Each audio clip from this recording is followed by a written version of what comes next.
ಕನ್ನಡ ಜಾನಪದ ಪರಿಷತ್ತು ಬೆಳಗಲಿ ಸೂರ್ಯ ಚಂದ್ರರ ಬೆಳಕಂತೆ ಜನರ ಉಸಿರಂತೆ ಜನಪದ ಬಾಲಾಜಿಯ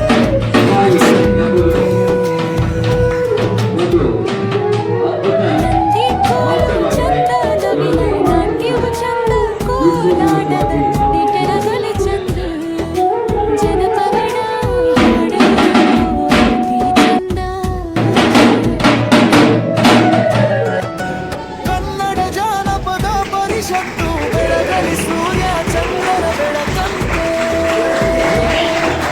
ಕನ್ನಡ ನಾಡಿನ ಜನರ ಉಸಿರಂತೆ ಜನಪದ ಬಾಲಾಜಿಯ ಕನಸಂತೆ.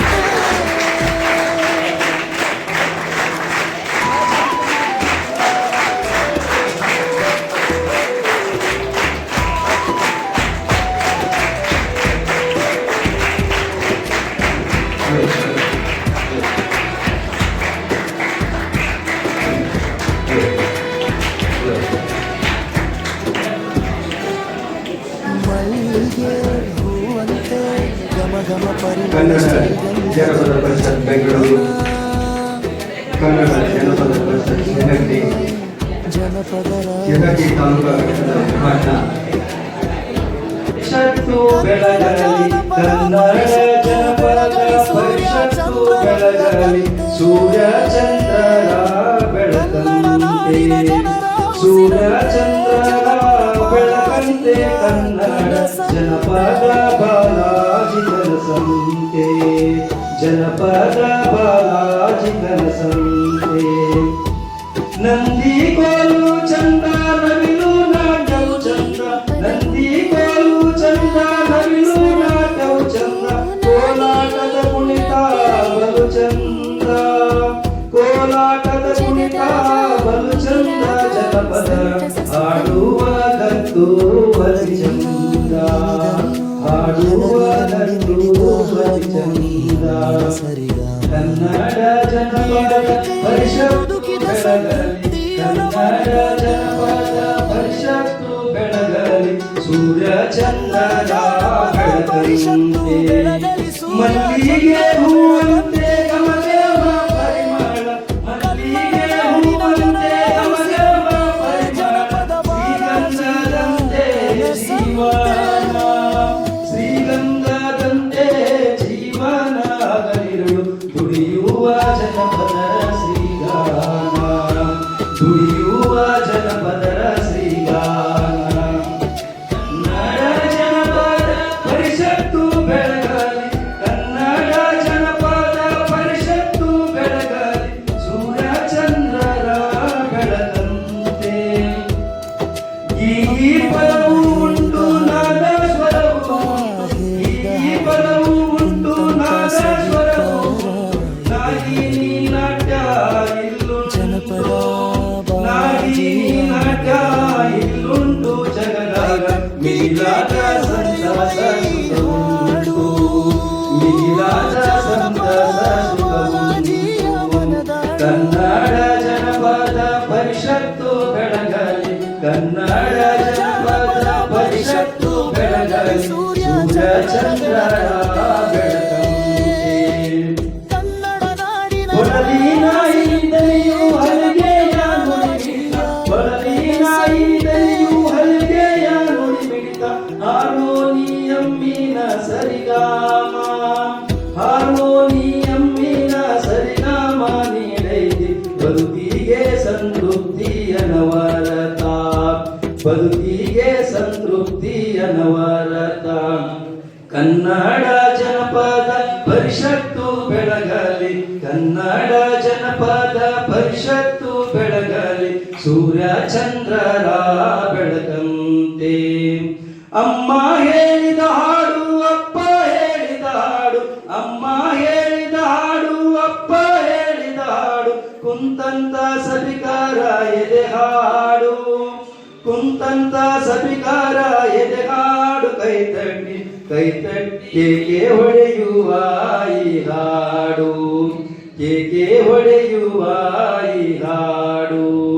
ಕನ್ನಡ ಜನಪದ ಪರಿಷತ್ತು ಬೆಳಗಲಿ ಕನ್ನಡ ಜನಪದ ಪರಿಷತ್ತು ಬೆಳಗಲಿ ಸೂರ್ಯ ಚಂದ್ರರ ಬೆಳಕಂತೆ, ಸೂರ್ಯ ಚಂದ್ರರ ಬೆಳಕಂತೆ, ಸೂರ್ಯ ಚಂದ್ರರ ಬೆಳಕಂತೆ ಕನ್ನಡ ಜನಪದ ಬಾಲಾಜಿ ಕನಸಂತೆ, ಜನಪದ ಬಾಲಾಜಿ ಕನಸಂತೆ, ಜನಪದ ಬಾಲಾಜಿ ಕನಸಂತೆ.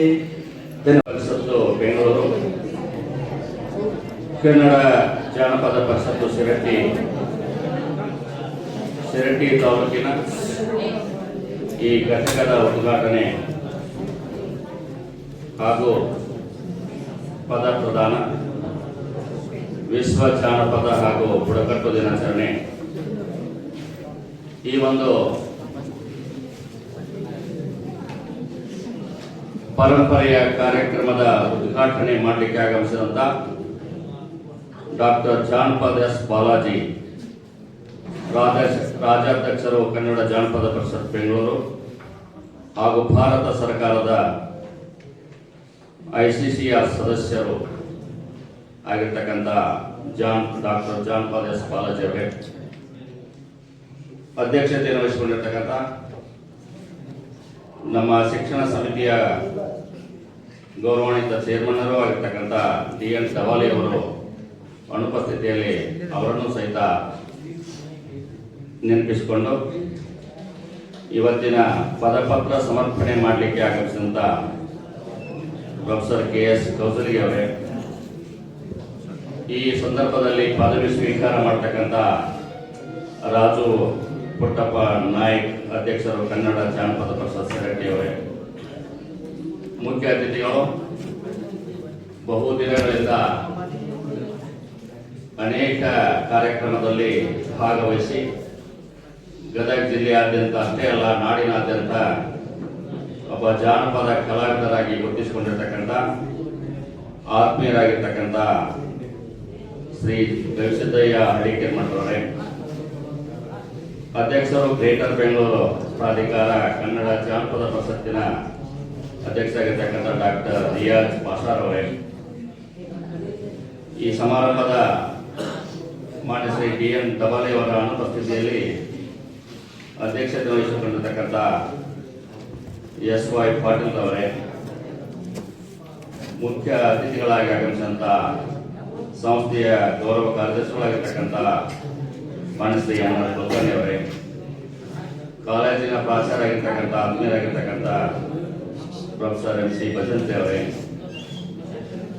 ಕನ್ನಡ ಜಾನಪದ ಪರಿಷತ್ತಿನ ಯುವ ಘಟಕ ಧಾರವಾಡದ ಅಧ್ಯಕ್ಷರಾಗಿರ್ತಕ್ಕಂಥ ಮಹೇಶ್ ತಳವಾರ್ ಅವರೇ, ಹಾಗೂ ಈ ವೇದಿಕೆ ಮೇಲೆ ಆಸೀನರಾಗಿರ್ತಕ್ಕಂಥ ಎಲ್ಲ ಪದಾಧಿಕಾರಿಗಳೇ, ಉಪನ್ಯಾಸಕ ವರ್ಗದವರೇ, ಎಲ್ಲಕ್ಕೂ ಹೆಚ್ಚಾಗಿ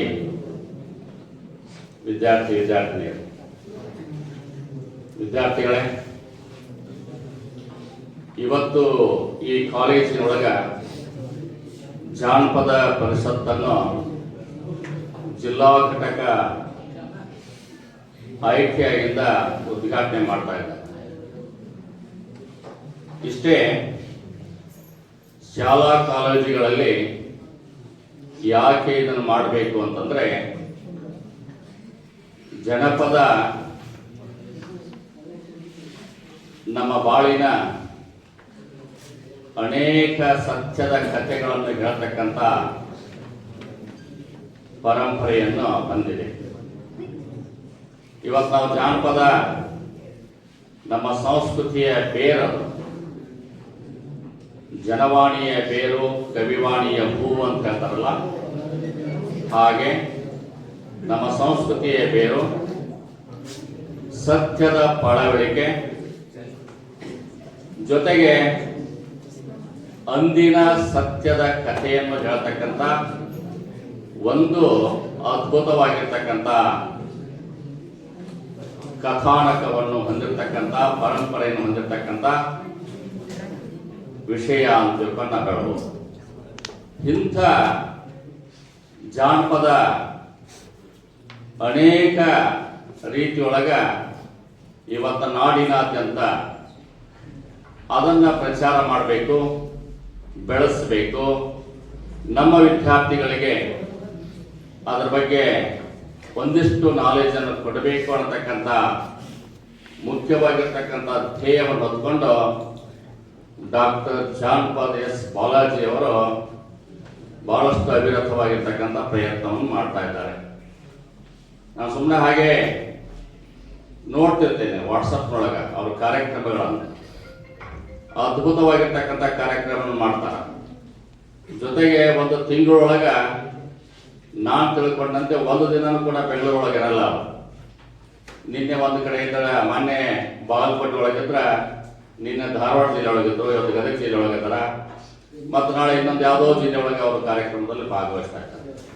ಇಷ್ಟೆಲ್ಲ ಯಾಕೆ ಮಾಡ್ತಾ ಇದ್ದಾರೆ ಅಂದ್ರೆ, ಇದೇನು ಒಂದು ಸರ್ಕಾರ ಪೋಷಿತವಾಗಿರ್ತಕ್ಕಂಥ ಸಂಸ್ಥೆ ಅಲ್ಲದಿದ್ದರೂ ಸಹಿತ ಅವ್ರಿಗೊಂದಿಷ್ಟು ಅಭಿಮಾನವಿದೆ. ಜಾನಪದವನ್ನು ಬೆಳೆಸಬೇಕು, ಉಳಿಸಬೇಕು, ಸುಂದರಗೊಳಿಸಬೇಕು, ಅದರ ಬಂಧುರತೆಯನ್ನು ನೋಡಬೇಕು. ಅದು ಎಂದೆಂದಿಗೂ ಅವಿನಾಶಿಯಾಗಿರ್ತಕ್ಕಂಥದ್ದನ್ನು ನಾವು ಮತ್ತೆ ಮತ್ತೆ ಅದನ್ನು ಚೆನ್ನಾಗಿ ತರಬೇಕು ಅಂತಕ್ಕಂಥ ದಿವ್ಯ ಪರಿಕಲ್ಪನೆಯನ್ನು ಜಾನ್ಪದ್ ಎಸ್ ಬಾಲಾಜಿ ಅವರು ಹೊಂದಿದ್ದಾರೆ. ನಾನು ಹಾಗೆ ಅವ್ರು ಕೇಳಿದೆ, ನಿಮ್ಮ ಹೆಸರು ಜಾನಪದ ಅಂದ್ರೆ ಅಂತ ಕೇಳಿದ. ಹೌದು ಅಂತ ಹೇಳಿಬಿಟ್ರು. ಬೇರೆ ಹೆಸರನ್ನು ನಾನು ಜಾನಪದ ಅಂತ ತಿಳ್ಕೊಂಡು ಬದಲಾವಣೆ ಮಾಡಿಕೊಂಡು ಗೆಜೆಟ್ ಕೂಡ ಮಾಡಿ ಇದನ್ನೇ ನಾನು ಅಧಿಕೃತವಾಗಿ ಮಾಡ್ಕೊಂಡಿದ್ದೀನಿ ಅಂತಕ್ಕಂಥ ಮಾತನ್ನು ಕೂಡ ಅವ್ರು ಹೇಳಿದರು. ಅಂದ್ರೆ ಅಭಿಮಾನ ಎಷ್ಟೈತಿ ಅಂತಕ್ಕಂಥದ್ದು ನಮಗೆ ಗೊತ್ತಾಗ್ತಾ ಇದೆ. ಆ ರೀತಿ ಒಳಗ ಇವತ್ತ ರಾಜ್ಯಾದ್ಯಂತ ಒಂದು ಪರಂಪರೆಯನ್ನು, ಸಂಚಲನವನ್ನು ಅವರು ಉಂಟು ಮಾಡಿದ್ದಾರೆ. ಜೊತೆಗೆ ನೀವು ವಿದ್ಯಾರ್ಥಿಗಳಿಗೆ ನಿಂತಿರಲ್ಲ, ಅವರದ್ದು ಆದೇಶ ಮಾಡಿಸಿದ್ದಾರೆ. ಎಲ್ಲ ಶಾಲಾ ಕಾಲೇಜಿನೊಳಗೂ ಕೂಡ ಜನಪದ ವಿಕಾಸಕ್ಕಾಗಿ ಶಿಕ್ಷಣ ಅಂತಕ್ಕಂಥ ಒಂದು ಕಾರ್ಯಕ್ರಮ ಮಾಡಬೇಕಂತ ತಿಳ್ಕೊಂಡು ನಮ್ಮ ಸರ್ಕಾರದ ಇಲಾಖೆಯಿಂದ, ಶಿಕ್ಷಣ ಇಲಾಖೆಯಿಂದ ಅವರು ಆದೇಶವನ್ನು ಕೂಡ ಮಾಡಿಸಿದ್ದಾರೆ. ನಿಮ್ಮ ಅನೇಕ ಪಠ್ಯಗಳಲ್ಲಿ ಜಾನಪದ ಅಂಶಗಳಿರ್ತಾವೆ. ಆ ಜಾನಪದ ಅಂಶಗಳನ್ನು ನೀವು ನೋಡಿದ್ರೆ ಗೊತ್ತಾಗ್ತಾ ಇದೆ. ಅವೆಲ್ಲವೂ ಸಹಿತ ಒಂದು ಸತ್ಯದ ಘಟನೆ. ನಾವು ಬಹಳಷ್ಟು ಕಡೆ ನೋಡಿದಾಗ ಒಂದು ಅದ್ಭುತವಾಗಿರ್ತಕ್ಕಂಥ ಕಥಾನಕ ಅಲ್ಲಿ ಸಿಗ್ತಾ ಇದೆ. ಇಂಥ ಕಥಾನಕವನ್ನು ಎಲ್ಲ ತಾಲೂಕುಗಳಲ್ಲಿ ಅದನ್ನು ಮುಟ್ಟಿಸಬೇಕು ಅಂತ ತಿಳ್ಕೊಂಡು ಇವತ್ತು ಅತ್ಯಂತ ಕ್ರಿಯಾಶೀಲ ವ್ಯಕ್ತಿಯಾಗಿರ್ತಕ್ಕಂಥ ರಾಜು ಅವರ ನಾಯಕರನ್ನು ಇಲ್ಲಿ ಅಧ್ಯಕ್ಷರನ್ನಾಗಿ ಆಯ್ಕೆ ಮಾಡಿದ್ದಾರೆ. ಇವತ್ತು ಘಟಕ ಉದ್ಘಾಟನೆ ಆಗ್ತಾ ಇದೆ ಇಷ್ಟೇ. ಅವರೆಲ್ಲ ಪದಾಧಿಕಾರಿಗಳನ್ನು ಮಾಡಿದ್ದಾರೆ. ಅವರ ಪ್ರಧಾನ ಕಾರ್ಯಕ್ರಮ ಕೂಡ ನಡೀತಾ ಇದೆ. ಇಂಥ ಒಂದು ಸಂದರ್ಭದೊಳಗ ನಾವೆಲ್ಲರೂ ಕೂಡ ನಮ್ಮ ಹಳ್ಳಿ ಒಳಗ ಇವೆಲ್ಲ ನೋಡ್ತಾ ಇದ್ದೇವೆ. ಕಲ್ಲನ್ನು, ಮಣ್ಣನ್ನು, ಕಟ್ಟಿಗೆಯನ್ನು, ಮರವನ್ನು, ಪುಟ್ಟಿಯನ್ನು, ರೆಂಟೆ ಕುಂಟಿಗಳನ್ನು ಕೂಡ ದೇವರನ್ನು ತಿಳ್ಕೊಂಡು ನಾವು ಕಾಣ್ತಾ ಇದ್ದೇವೆ. ಇವೆಲ್ಲ ಅಂದಿನ ದಿನಗಳಲ್ಲಿ ಇರ್ತಕ್ಕಂಥ ಒಂದು ಹಳೆಯ ಕತೆ ಬಿಡ್ರಿ ಅಂತ ತಿಳ್ಕೊಂಡು ನಾವು ಹೇಳುವ ಹಾಗಿಲ್ಲ. ಜಾನಪದ ನೆನಪಿಟ್ಕೋಬೇಕು. ಜಾನಪದ ಹಳೆಯದಾದರೂ ಕೂಡ ಅದು ಕೊಡ್ತಕ್ಕಂಥ ಸಂದೇಶ ಐತಲ್ಲ, ಅದು ನವನವೀನವಾಗಿರ್ತಾ ಇದೆ, ಹೊಸದಾಗಿರ್ತಾ ಇದೆ, ಹೊಸ ಸಂದೇಶವನ್ನು ಅದು ಕೊಡ್ತಾ ಇದೆ. ಅಂತ ಹೊಸ ಸಂದೇಶವನ್ನು ಕೊಡ್ತಕ್ಕಂಥ ಸಂದರ್ಭದೊಳಗೆ ಜಾನಪದದೊಳಗೆ ಏನಿಲ್ಲ, ಎಲ್ಲ ರಂಗದಲ್ಲಿ ಜಾನಪದ ಮಾತುಗಳು ಬರ್ತಾವೆ, ಬಾಯಿಂದ ಬಾಯಿಗೆ. ಮೌಖಿಕ ಪರಂಪರೆ ಅಂತ ತಿಳ್ಕೊಂಡು ನಾವು ಹೇಳ್ತಾ ಇದ್ದೇವೆ. ಆ ಮೌಖಿಕ ಪರಂಪರೆ ಎಲ್ಲ ಹಿಂದಿನ ಹಾಡುಗಳನ್ನು ತೆಗೆದುಕೊಳ್ಳಿ, ಜಾನಪದ ಹಾಡುಗಳನ್ನ ಖುಷಿ ಆಗ್ತಾ ಇದೆ. ಆ ಜಾನಪದ ಅಂದ್ರೆ ಒಂದು ಕೇಳಲಿಕ್ಕೆ ಖುಷಿ ಆಗ್ತಾ ಇದೆ. ಹಾಗೆ ಇವತ್ತ ಕುಟ್ಟುವಾಗ, ಬೀಸುವಾಗ, ಕಳೆ ತೆಗೆಯುವಾಗ, ಮದುವೆ ಮಾಡುವಾಗ, ಇನ್ನು ಏನೋ ಕಾರ್ಯಕ್ರಮ, ದೇವತಾ ಕಾರ್ಯಕ್ರಮ ಮಾಡಿದ್ರು ಕೂಡ ಜಾನಪದ ಹಾಡುಗಳನ್ನು ಹಾಡ್ತಿರ್ತಾರೆ. ಸುಮ್ಮನೆ ಹಾಗೆ ಭತ್ತದ ನಾಟಿಯನ್ನು ಮಾಡ್ತಾರೆ. ಇವೆಲ್ಲ ಟಿವಿ ಒಳಗೆ ನೋಡಿರ್ಬೇಕು. ಈ ಕಡೆ ಭತ್ತ ಇಲ್ಲ, ನಮ್ಮ ಕಡೆ ಭತ್ತದ ನಾಟಿ ಮಾಡ್ತಾರ. ಹೊಲದಲ್ಲಿ ಕೆಸರಿನೊಳಗ ಆ ಸಸಿಗಳನ್ನು ನೆಡ್ತಾ ನೆಡ್ತಾ ನೆಡ್ತಾ ಹೋಗ್ತಾರ. ಹಾಗೆ ಪರಿಕಲ್ಪನೆ ಮಾಡ್ಕೊಂಡು ನಡ್ತಾ ನಡ್ತಾ ನಡ್ತಾ ಹೋಗ್ತಾರ. ಯಾಕೆ ಅವರಷ್ಟೇ ನಡುವುದಿಲ್ಲ, ಆ ಸಸಿಗಳನ್ನಷ್ಟೇ ಆ ಕೆಸರಲ್ಲಿ ಇಡ್ತಾ ಇಡ್ತಾ ಹೋಗುದಿಲ್ಲ, ಅದ್ರ ಜೊತೆಗೆ ಹಾಡನ್ನು ಕೂಡ ಹಾಡ್ತಾ ಇರ್ತಾರೆ. ಹಾಡು ಹಾಡ್ತಾ ಆ ಭತ್ತದ ನಾಟಿ ಮಾಡ್ತಾರ. ಯಾಕೆ ನಾಟಿ ಮಾಡ್ತಾರ ಅಂತಂದ್ರ ಕೇಳಿಸ್ಕೊಳ್ಳಿ, ಅದರೊಂದು ಅರ್ಥ ಇದೆ. ಯಾವಾಗ ರೈತರು ಅಥವಾ ಮಹಿಳೆಯರು ಭತ್ತದ ನಾಟಿ ಮಾಡುವ ಮುನ್ನ ಹಾಡನ್ನ ಹಾಡ್ತಾನ ಹೋದಾಗ ಭತ್ತ ಚೆನ್ನಾಗಿ ಬೆಳೀತಾ ಇದೆ, ಫಸಲು ಜಾಸ್ತಿ ಕೊಡ್ತೈತಂತ ಕಲ್ಪನೆ ಆಗಿದೆ ನೋಡಿ. ನಮ್ಮ ರೈತರ ಕಲ್ಪನೆ ಹುಲಸು ಜಾಸ್ತಿ ಬರ್ತತಿ, ಹಾಡನ್ನ ಹಾಡಿದ್ರ ಹುಲಸು ಜಾಸ್ತಿ ಆಗತಿ ಅಂತಕ್ಕಂಥ ಒಂದು ಧ್ಯೇಯವನ್ನು ಇಟ್ಕೊಂಡು ಅವರೆಲ್ಲರೂ ಕೂಡ ಏನ್ ಮಾಡ್ತಾ ಇದ್ದಾರೆ, ಆ ಭತ್ತ ನಾಟಿ ಮಾಡುವ ಸಂದರ್ಭದಲ್ಲಿ ಹಾಡನ್ನು ಹಾಡ್ತಾ ಇರ್ತಾರೆ. ಅದಕ್ಕೆ ನಾವು ಈ ಜಾನಪದದೊಳಗ ಅನೇಕ ತರನಾದ ಒಂದು ಹತ್ತಿ ಬಿಡಿಸೋ ಮುಂದ ಒಂದು ಹಾಗೆ ಒಂದು ಇಮೇಜ್ ಕೊಡ್ತಾ ಇದ್ದೇನೆ ನಿಮಗೆ. ಒಬ್ಬ ಹತ್ತಿ ಸೊಸಿ ಇರ್ತಾರ, ಸೊಸಿ ಹತ್ತಿ ಬಿಡಿಸಿ ಬಂದಿರ್ತಾಳ, ಹತ್ತಿ ಮನೆಯಾಗಿ ಬೇಯ್ತಿರ್ತಾಳ. ಅವಾಗ ಒಂದು ಜಾನಪದ ನುಡಿಯನ್ನು ಹೇಳ್ತಾಳ ಸೊಸೆ. ಬಹಳ ಈ ಕಡೆ ಹತ್ತಿ ಅಂತ ಗೊತ್ತಿದೆ ನಿಮಗೆ, ಯಾಕೆ ಚೆನ್ನಾಗಿ ಹೇಳ್ತಾಳಂದ್ರ, ಹತ್ತಿಯ ಬಿಡಿ ಬಿಡಿಸಿ ಹತ್ತು ಬಳ್ಳ ನೂತಾವ, ಹತ್ತಿಯ ಬಿಡಿ ಬಿಡಿಸಿ ಹತ್ತು ಬಳ್ಳ ನೂತಾವ, ಅತ್ತಿ ಒತ್ತಿ ಬೇಗಾಡತ್ತಿ ಅವರು ಒಳಗದಾರ, ಮನಸ್ಸು ನೋಯಿಸಿಕೊಂಡಾರ, ಮನಸ್ಸು ನೋಯಿಸಿಕೊಂಡಾರ ಅಂತ. ನೀ ಒತ್ತಾಗಿ ಬೆಂದಿದ್ದ ಅತ್ತಿ, ನನ್ನ ಗಂಡ ಒಳಗದಾನ, ಅವ್ರ ಮನಸ್ಸಿಗೆ ನೋವಾಗಬಾರ್ದು. ಅತ್ತಿ ಒತ್ತಿ ಬೇಬೇಡ, ಒತ್ತಿ ತಿಕ್ತೇನಿ 60 ಗಂಗಾಳ ಅಂತ ಹೇಳ್ತಾರೆ. ಅಂದ್ರೆ ನನಗಷ್ಟ ನೋವಿರಲಿ, ಬದುಕಿನ ನೋವುಗಳನ್ನೆಲ್ಲ ಉಂಡು ಮತ್ತೊಬ್ಬರಿಗೆ ಸಂತೋಷವನ್ನು ಪಡ್ತಕ್ಕಂಥ ಮಹಿಳೆ ಇದ್ದಾಳಲ್ಲ, ಆಕೆ ನಿಜವಾದ ಜಾನಪದದ ಪರಂಪರೆಯನ್ನು ಉಳಿಸಿಕೊಂಡು ಬರ್ತಾ ಇದ್ದಾಳೆ. ಅದಕ್ಕೆ ಈ ಜಾನಪದ ಅಂತಂದ್ರ ಅದ್ಭುತವಾಗಿರ್ತಕ್ಕಂಥ ಸಂದೇಶವನ್ನು ಇದು ಕೊಡ್ತಾ ಇದೆ. ಅದನ್ನೇ ನಾವು ಹೇಳಿದು, ಹರೆಯದ ಜನಕ್ಕೆ ರಂಗಿನ ಗುಡಿ. ಜಾನಪದ ಅಂದ್ರ ಮತ್ತೇನೂ ಅಲ್ಲ, ಹರೆಯದ ಜನಕ್ಕೆ ರಂಗಿನ ಗುಡಿ, ಹಳಬರಾದಂಥವರ ನೆನಪಿನ ಗುಡುಗುಡಿ. ಹರೆಯದ ಜನಕ್ಕೆ ರಂಗಿನ ಗುಡಿ, ಹಳಬರಾದಂಥವರ ನೆನಪಿನ ಗುಡಿಗುಡಿ. ಒಟ್ಟಿನ ಮೇಲೆ ಪ್ರೇಮಾಗಮನದಿಂದ ಹಿಡಿದು ಪ್ರಣಯದ ಹೊರಗಿನ ಸಂಸಾರದ ಸ್ಥರ ಥಮಗಳ ಚಿತ್ರಣ ಈ ಜಾನಪದದಲ್ಲಿ ಉಂಟು. ಇದಕ್ಕಿಂತ ದೊಡ್ಡದಾಗಿರ್ತಕ್ಕಂಥದ್ದೇನೂ ಇಲ್ಲ. ಇಂಥ ಜಾನಪದ ಐತಲ್ಲ, ಇದನ್ನು ನಮ್ಮ ಹಳ್ಳಿಗಳಲ್ಲಿ ಇನ್ನೂ ಇದೆ. ಅದನ್ನು ನಗರ ಪ್ರದೇಶದೊಳಗೆ ಮತ್ತೆ ಉಳಿಸ್ಬೇಕು, ಮತ್ತೆ ಕಟ್ಟಬೇಕು, ಮತ್ತೆ ಅದನ್ನು ಬೆಳೆಸಬೇಕು ಅಂತಕ್ಕಂಥ ದಿಶೆ ಒಳಗ ಜಾನಪದ ಬಾಲಾಜಿ ಅವರು ಪ್ರಯತ್ನ ಮಾಡ್ತಾ ಇದ್ದಾರೆ. ಅದೇ ರೀತಿ ಒಳಗ ಇವತ್ತ ಕಲಾವಿದರನ್ನ ಪೋಷಣೆ ಮಾಡಬೇಕಾಗಿದೆ. ಇವತ್ತ ಕಲಾವಿದರು ಅನೇಕ ರೀತಿ ಒಳಗ ಜಾನಪದ ಹಾಡನ್ನು ಹಾಡ್ತಾರ, ಸೋಬಾನ ಪದಗಳನ್ನು ಹಾಡ್ತಾರ.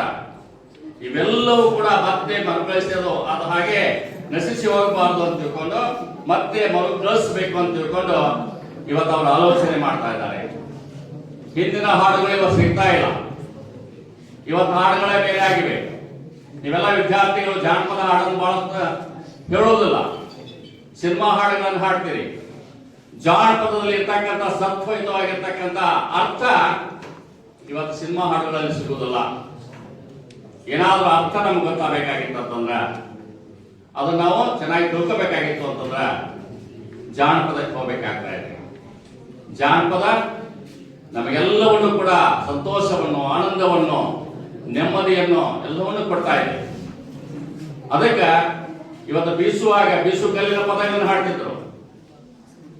ಈ ಬೀಸು ಕಲ್ಲಿನ ಪದಗಳನ್ನು ಹಾಡ್ತಕ್ಕಂಥ ಸಂದರ್ಭದೊಳಗ ಅನೇಕ ಮಾತುಗಳನ್ನು ಅವ್ರು ಹೇಳ್ದಾಗ ಕೊನೆಗೆ ಹೇಳ್ತಾರ, ಆಗ್ಯಾವ ನಮ್ಮ ಹಾಡು ಉಳ್ದಾವ ನಮ್ಮ ಜ್ವಾಳ, ಆಗ್ಯಾವ ನಮ್ಮ ಜ್ವಾಳ ಉಳ್ದಾವ ನಮ್ಮ ಹಾಡು ಅಂತ ತಿಳ್ಕೊಂಡು ಜ್ವಾಳ ಹಾಕವು ಹಾಡಾಗುದಿಲ್ಲ ಅಂತ ಹೇಳ್ತಾರೆ. ಈಗಿರ್ತಕ್ಕಂಥದ್ದನ್ನು ಇದನ್ನು ನಾವು ಮತ್ತೆ ಮತ್ತೆ ಬೆಳೆಸಬೇಕು. ನೀವು ಹಿಂದೆ ಬಹಳಷ್ಟು ಆ 70, 80, 90 ವರ್ಷದವ್ರು ಏನಾದ್ರು ಈ ಮಣ್ಣೊಳಗಿದ್ರೆ ಕೇಳಿ ಎಷ್ಟು ಚೆನ್ನಾಗಿ ಹೇಳ್ತಾರ ಅವ್ರು. ಜಾನಪದ ಹಾಡುಗಳನ್ನಾಗ್ಬೋದು, ಕಥೆಗಳನ್ನಾಗ್ಬೋದು. ಆ ಕಥೆ ಈಗಿಲ್ಲ. ಎಷ್ಟು ಆನಂದ ಕೊಡ್ತಾವ. ಹಿಂದ ಪದಗಳನ್ನ ಕಥೆಗಳನ್ನ ಹಚ್ತಾ ಇದ್ರು. ಹಿಂದ ಅನೇಕ ಹರಿಕಥೆಗಳ ಮೂಲಕ ಕಥೆಗಳನ್ನು ಹೇಳ್ತಾ ಇದ್ರು. ಹಳ್ಳಿಯೊಳಗೆ ಕುಂತು ಕೇಳ್ತಕ್ಕಂಥ ಒಂದು ದೃಶ್ಯವನ್ನು ನಾವು ಕಾಣ್ತಾ ಇದ್ವಿ. ಇವತ್ತು ಅದು ಇಲ್ಲ. ಅದ ಮತ್ತೆ ಪುನರುಪಯೋಗ ಆಗಬೇಕಾಗ್ತಾ ಇದೆ. ಅಂದಾಗ ಮಾತ್ರ ಅದು ಸಾಧ್ಯ ಆಗ್ತಾ ಇದೆ. ಆ ದೃಷ್ಟಿಯೊಳಗ ಇವತ್ತು ಈ ಜಾನಪದದ ಬಗ್ಗೆ ಅಪಾರವಾಗಿರ್ತಕ್ಕಂಥ ಒಂದು ನಾಲೆಜ್ ಅನ್ನು ಕೂಡ ನಾವು ಅದನ್ನು ಉಳಿಸ್ಕೋಬೇಕು. ಅನೇಕ ಮಂದಿ ಕೆಲಸ ಮಾಡಿದ್ದಾರೆ. ಗೋರು ಚನ್ನಬಸವ ಹೊನ್ನ ಬಿತ್ತೇವ ಹೊಲಕಲ್ಲ ಅಂತಕ್ಕಂಥ ಪುಸ್ತಕ ಮಾಡಿದ್ದಾರೆ. ಆ ಪುಸ್ತಕ ಓದಿದ್ರೆ ಸಾಕೆಲ್ಲ ವಿದ್ಯಾರ್ಥಿಗಳು. ನಾನೊಂದು 25 ವರ್ಷದಿಂದ ಆ ಪುಸ್ತಕ ಪೂರ್ತಿ ಓದಿದ್ದೇನೆ. ಆ ಪುಸ್ತಕ ಓದಬೇಕು. ಲಕ್ಕಪ್ಪ ಕೊಟ್ಟು ಒಂದು ಜಾನಪದ ಸಂಶೋಧನೆ ಮಾಡಿದ್ದಾರೆ. ಪರಮಶಿವಯ್ಯರು ಮಾಡಿದ್ದಾರೆ. ಇವೆಲ್ಲ ಹೆಸರುಗಳು ಅಂತಂದ್ರೆ ಅದ್ಭುತವಾಗಿರ್ತಕ್ಕಂಥ ಕೆಲಸವನ್ನು ಆ ದಿಸೆಯೊಳಗೆ ಅವ್ರು ಮಾಡಿದ್ದಾರೆ. ಆ ದಿಸೆಯೊಳಗೆ ಅವ್ರು ಮಾಡ್ಯಾರ ಅಂತಂದ್ರ ನಾವು ಅವುಗಳನ್ನು ಏನ್ ಮಾಡ್ಬೇಕಾಗಿದೆ, ಓದ್ಬೇಕು. ನಾವು ವಿದ್ಯಾರ್ಥಿಗಳಿಗೆ ಓದುವ ಅಭಿರುಚಿ ಬೇಕಾಗಿದೆ. ಯಾರು ಜಾಸ್ತಿ ಓದ್ಬೇಕು. ಇವತ್ತಿಗೂ ನಾನು ಒಂದು 10-15 ಪೇಜ್ ಓದಲಾರ್ದ ಮಲಗುವುದಿಲ್ಲ. ನಾನು ಪ್ರತಿ ದಿವಸ ಹೊಸದನ್ನು ಏನಾದ್ರು ಓದ್ತಾ ಇರ್ತೇನೆ. ಹಂಗ ನಿಮ್ಮಲ್ಲಿ ಕೂಡ ಬರಬೇಕಾಗಿದೆ. ಯಾರು ಓದ್ತಾ ಇದ್ದೇವೆ ನೋಡು, ಅವ್ರು ಒಳ್ಳೆ ನಾಲೆಜ್ ಅನ್ನು ಕೂಡ ಹೆಂಗೆ ನಾವು ಓದ್ಕೊಂತ ಹೋಗ್ತೀವಿ ಹಂಗೆ ನಾಲೆಜ್ ಜಾಸ್ತಿ ಆಗ್ತೈತೆ ಅಂತ ನಾವು ತಿಳ್ಕೊಂತೇವೆ. ನಮ್ಮ ನಾಲೆಜ್ ಕಡಿಮೆ ಇರ್ತದೆ. ಹೊಸ ನಾಲೆಜ್ ಬರ್ತಾ ಇದೆ. ಅದಕ್ಕೆ ನಾವು ಓದ್ಬೇಕು. ಓದಿದಾಗ ಮಾತ್ರ ಅದ್ಭುತವಾಗಿರ್ತಕ್ಕಂಥ ರೀತಿಯೊಳಗ ನಾವು ಅದನ್ನು ಬೆಳೆಸಲಿಕ್ಕೆ ಕೂಡ ಸಾಧ್ಯಕತೆ. ಆದ್ದರಿಂದ ಇದೊಂದು ಪ್ರಾಸ್ತಾವಿಕ ಭಾಷಣ ಮಾಡೋದು ಬೇಡ. ಇವತ್ತು ನೀವೇನ್ ಮಾಡ್ಬೇಕಾದ್ರೆ ವಿದ್ಯಾರ್ಥಿಗಳು ಸಾಧ್ಯಾದಷ್ಟು ಮಟ್ಟಿಗೆ ಪ್ರತಿ ದಿನ ಒಂದಾದ್ರೂ ಜಾನಪದ ಹಾಡನ್ನು ಕಲಿಯಿರಿ. ಜಾನಪದ ಕಥೆಯನ್ನು ಓದ್ರಿ. ನಿಮ್ಮ ಒಂದು ಬದುಕು ಹೇಗೆ ಬದಲಾವಣೆ ಆಗತ್ತೆ ನೋಡಿ. ಗ್ರಾಮೀಣ ಬದುಕಿನ ವ್ಯಕ್ತಿಗಳು ವಧುವಿನ ಮೇಲೆ ಜೀವನ ಸಾಗಿಸ್ತಿರ್ತಾರೆ. ಅದ್ಭುತವಾಗಿರ್ತಕ್ಕಂಥ ರೀತಿಯೊಳಗೆ ಅವರೆಲ್ಲ ಹೋಗ್ತಾರ. ಆ ರೀತಿ ಅವರು ಆ ಹಳ್ಳಿ ಒಳಗೆ ಕೆಲಸ ಮಾಡ್ತಕ್ಕಂಥ ಸಂದರ್ಭದಾಗ ಹಾಡಿ ದಣವನ್ನು ಆರಿಸ್ಕೊಳ್ತಾ ಇದ್ರು. ನಾವಿವತ್ತೇನ್ ಮಾಡ್ತಾ ಇದ್ದೇವೆ, ಬೇರೆ ಏನೋ ಮಾಡ್ತೇವೆ. ಹಾಗಾಗಬಾರ್ದು. ಎಲ್ಲ ವಿದ್ಯಾರ್ಥಿಗಳು ಈ ಜಾನಪದ ರುಚಿ ಹಚ್ಚಬೇಕು. ಜಾನಪದ ಹಸಿಯಬೇಕಾಗಿದೆ. ಜಾನಪದ ಪರಂಪರೆಯನ್ನು ಉಳಿಸಬೇಕಾಗಿದೆ. ಮತ್ತೆ ಈ ಸಮಾಜಕ್ಕ, ಈ ಜಗಕ್ಕ, ನಮ್ಮ ಹಳ್ಳಿ ಒಳಗೆ ಏನು ಅನೇಕ ಪದಗಳದ ನೋಡ, ಅವೆಲ್ಲವನ್ನು ಮತ್ತೆ ಮನಪಿಸ್ಬೇಕಾಗಿದೆ. ಸೋಪಾನ ಪದಗಳು ನಶಿಸಿ ಹೋಗ್ತಾವೆ. ಎಲ್ಲರೂ ಒಂದಿಷ್ಟು ಮಂದಿ ಹಾಡ್ಬೇಕು. ಆ ಹಾಡನ್ನು ಹಾಡಿದಾಗ ಮಾತ್ರ ಅದು ಉಳ್ಕೊಂಡು ಹೋಗ್ತಾ ಇದೆ. ಹಾಗೆ ನಾವೆಲ್ಲರೂ ಕೂಡ ಒಂದು ಆಲೋಚನೆ ಮಾಡಿ ವಿದ್ಯಾರ್ಥಿಗಳ ನಿಮ್ಮಲ್ಲಿ ಯಾಕೆ ಮಾಡ್ತಾ ಇದ್ದಾರೆ ಇದನ್ನು, ಇಲ್ಲೇ ಯಾಕೆ ಮಾಡಿದ್ರು, ಎಲ್ಲೋ ನಾಯಕರು ಬೇರೆ ಕಡೆ ಮಾಡಬಹುದಿತ್ತು, ನಿಮ್ಮಲ್ಲಿ ಯಾಕೆ ಮಾಡಿದ್ರು, ಇದರ ಬಗ್ಗೆ ನಿಮಗೆ ಪರಿಕಲ್ಪನೆ ಇರಲಿ. ನಿಮ್ಮ ಕಲಿಕೆಯ ಒಂದು ಅಂಶ ಇದು. ನೀವೇನು ಕಲಿತಾ ಇದ್ದಾರಲ್ಲ ಒಂದು ಅಂಶ ಇದು. ಇದರಲ್ಲಿ ಸಾಕಷ್ಟು ಲರ್ನಿಂಗ್ ಪಾಯಿಂಟ್ಗಳು ಇರ್ತಾವ. ಅದನ್ನು ರಿಶ್ಯೂ ಮಾಡ್ಕೋಬೇಕು ನಾವು ಹೈಯೆಸ್ಟ್ ಆಗಿ. ಯಾರೋ ಏನೋ ಮಾತಾಡ್ತಾರಿಲ್ಲ, ಅವುಗಳನ್ನ ರಿಶ್ಯೂ ಮಾಡ್ಕೋತಕ್ಕಂಥ ಅದ್ಭುತವಾಗಿರ್ತಕ್ಕಂಥ ಒಂದು ಸ್ಕಿಲ್ ಅನ್ನು ಡೆವಲಪ್ಮೆಂಟ್ ಮಾಡ್ಕೋಬೇಕು ವಿದ್ಯಾರ್ಥಿಗಳು. ಅಂದಾಗ ಮಾತ್ರ ಜಾನಪದ ಉಳಿತಾ ಇದೆ. ಇದು ಯಾವಾಗಲೂ ಸಹಿತ ಹಳೆಯದಾದರೂ ಅಂತ ಹೇಳಿದಲ್ಲ, ಹಾಡು ಹಳೆಯದಾದರೆ ಏನು ಭಾವ ನವನವೀನ ಅಂತ ಹೇಳ್ತಾರಲ್ಲ, ಹಾಗೆ ಜಾನಪದ ಹಳೆಯದಿರಬಹುದು, ಆದರೆ ಅದು ಕೊಡ್ತಕ್ಕಂಥ ಸಂದೇಶ ಮಾತ್ರ ಹೊಸದಾಗಿರ್ತಕ್ಕಂಥ ಸಂದೇಶ ಇರ್ತಾ ಇದೆ. ಅದಕ್ಕೆ ಇವತ್ತು ಜಾನಪದದ ಶಿರಟ್ಟಿ ತಾಲೂಕಾ ಜಾನಪದ ಪರಿಷತ್ತಿನ ಉದ್ಘಾಟನೆ ಕಾರ್ಯಕ್ರಮ, ಪದ ಪ್ರದಾನ ನೋಡಿ. ಬಾಲಾಜಿಯವರು ಪದ ಪ್ರದಾನ ಅಂತಿದ್ದಾರೆ. ಬೇರೆ ಯಾವ ನಮ್ಮ ಶರಣ ಸಾಹಿತ್ಯದೊಳಗಿರ್ಬೋದು, ಕನ್ನಡ ಸಾಹಿತ್ಯದೊಳಗಿರ್ಬೋದು, ಬೇರೆ ಯಾವ ಸಾಹಿತ್ಯ ಸಮ್ಮೇಳನದೊಳಗೆ ಅದು ಪದ ಪ್ರದಾನ ಬರೋದಿಲ್ಲ. ಇಲ್ಲಿ ಅವರು ಬಹಳ ಚೆನ್ನಾಗಿಟ್ಟಿದ್ದಾರೆ. ನನಗೆ ಬಹಳಷ್ಟು ಲೈಕ್ ಆಗ್ತದೆ ಜಾನಪದ ಬಾಲಾಜಿ ಸರ್ ಆ ವರ್ಡ್. ಇದು ಹೊಸದಿದು. ಆ ಪದಪತ್ರ ಪದ ಅದ್ಭುತವಾಗಿರ್ತಕ್ಕಂಥ ಕಾನ್ಸೆಪ್ಟ್ ಅದು. ಆ ಬಾಲಾಜಿ ಸರ್ ಅವ್ರ ದಿಶೆಯೊಳಗೆ ಕೆಲಸ ಮಾಡ್ತಿರ್ತಾರೆ. ಹಾಗೆ ತಾಲೂಕಿನೊಳಗೆ, ಜಿಲ್ಲೆಯೊಳಗೆ, ರಾಜ್ಯದೊಳಗೆ ಮಾಡಿದ್ರೆ ಮತ್ತೆ ಜಾನಪದ ತನ್ನ ಸುಂದರವಾಗಿರ್ತಕ್ಕಂಥ ಬಂಧುರವಾಗಿರ್ತಕ್ಕಂಥ ಕಟ್ಟಡವನ್ನು ಕಟ್ಕೊಂಡು ಮತ್ತೆ ಅದು ತನ್ನ ದಿವ್ಯ ಸಂದೇಶವನ್ನು ಹೊಸದಾಗಿ ಕೊಡ್ತಕ್ಕಂಥ ಕೆಲಸ ಮಾಡಲಿ ಅಂತಕ್ಕಂಥ ಮಾತನ್ನು ಹೇಳಿ ಮತ್ತೊಮ್ಮೆ ವೇದಿಕೆ ಮೇಲೆ ಇರ್ತಕ್ಕಂಥ ಎಲ್ಲರಿಗೂ ವಂದಿಸಿ ನನ್ನ 2 ಪ್ರಾಸ್ತಾವಿಕ ಮಾತುಗಳನ್ನು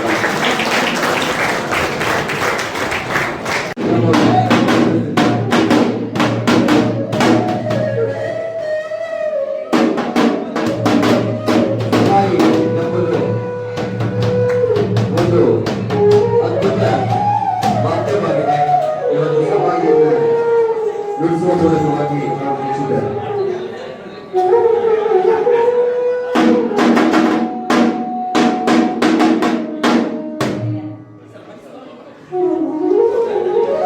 ಶ್ರೀಮತಿ ಕಾಲಂದ್ರ ಸಭಾಗಿ ಗಣ್ಯರು ನೆರವೇರಿಸಿಕೊಳ್ತಾ ಇದ್ದಾರೆ.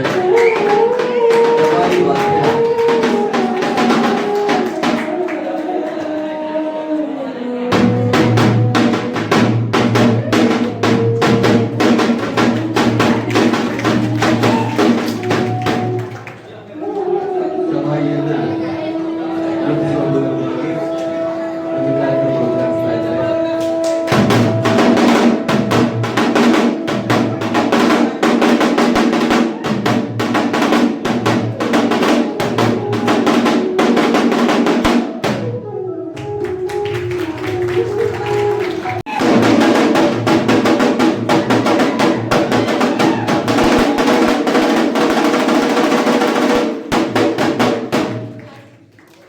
PS ಗದಗಿನ ಭಟ್ ಅವರದ್ದು ಬೋಲೋ ಭಾರತ್ ಮಾತಾ ಕಿ ಜನಪದ ಮೂಲೆಗೊಂಪಾದರೆ ಮಾನವ ಜನಾಂಗ ಮೂಗಾದಂತೆ ಪದ ಹಾಡದೆ ಕಲ್ಲ ಬೀಸಿದರೆ ತಿರುಗುತ್ತಿರಲಿಲ್ಲ ಕಲ್ಲು. ಸುಮಾರು 257 ನೃತ್ಯ ಕಲೆಗಳು, 55 ಪದಗಳು, 5 ಮಹಾಕಾವ್ಯಗಳು, 78 ಖಂಡಕಾವ್ಯಗಳು ಕರ್ನಾಟಕದ ಜೀಶಂ ಪರಮೇಶ್ವರಿ ಅವರ ಕಾಲದಲ್ಲಿ ದಾಖಲಾಗಿತ್ತು. ಎಷ್ಟು ಖಂಡಕಾವ್ಯಗಳು? 78. ಎಷ್ಟು ಮಹಾಕಾವ್ಯಗಳು? 5 ಮಹಾಕಾವ್ಯಗಳು. ಎಷ್ಟು ನೃತ್ಯ ಕಲೆಗಳು? 258. ಎಷ್ಟು ಪದಗಳು? 55. ಕೇಳಿಸ್ಕೊಳ್ಳಿಲ್ಲ ಅಂದ್ರೆ ಗೊತ್ತಾಗಲ್ಲ. ಯಾಕಂದ್ರೆ ಯಾರು ಇದು ಹೇಳಲ್ಲ ಎಷ್ಟು ಕರ್ನಾಟಕದಲ್ಲಿ ಕಲೆಗಳಿದೆ ಅಂತೇಳಿ. ಎಷ್ಟು ಕಲೆಗಳಿದೆ? ನೃತ್ಯ ಕಲೆಗಳು ಎಷ್ಟಿದೆ? 200. ಪದಗಳು ಎಷ್ಟಿದೆ? ಮಹಾಕಾವ್ಯಗಳು ಎಷ್ಟಿದೆ? ಖಂಡಕಾವ್ಯಗಳು ಎಷ್ಟಿದೆ? 78. ನಿಮ್ಗೊಂದು ಚಪ್ಪಾಳೆ ಇರಲಿ.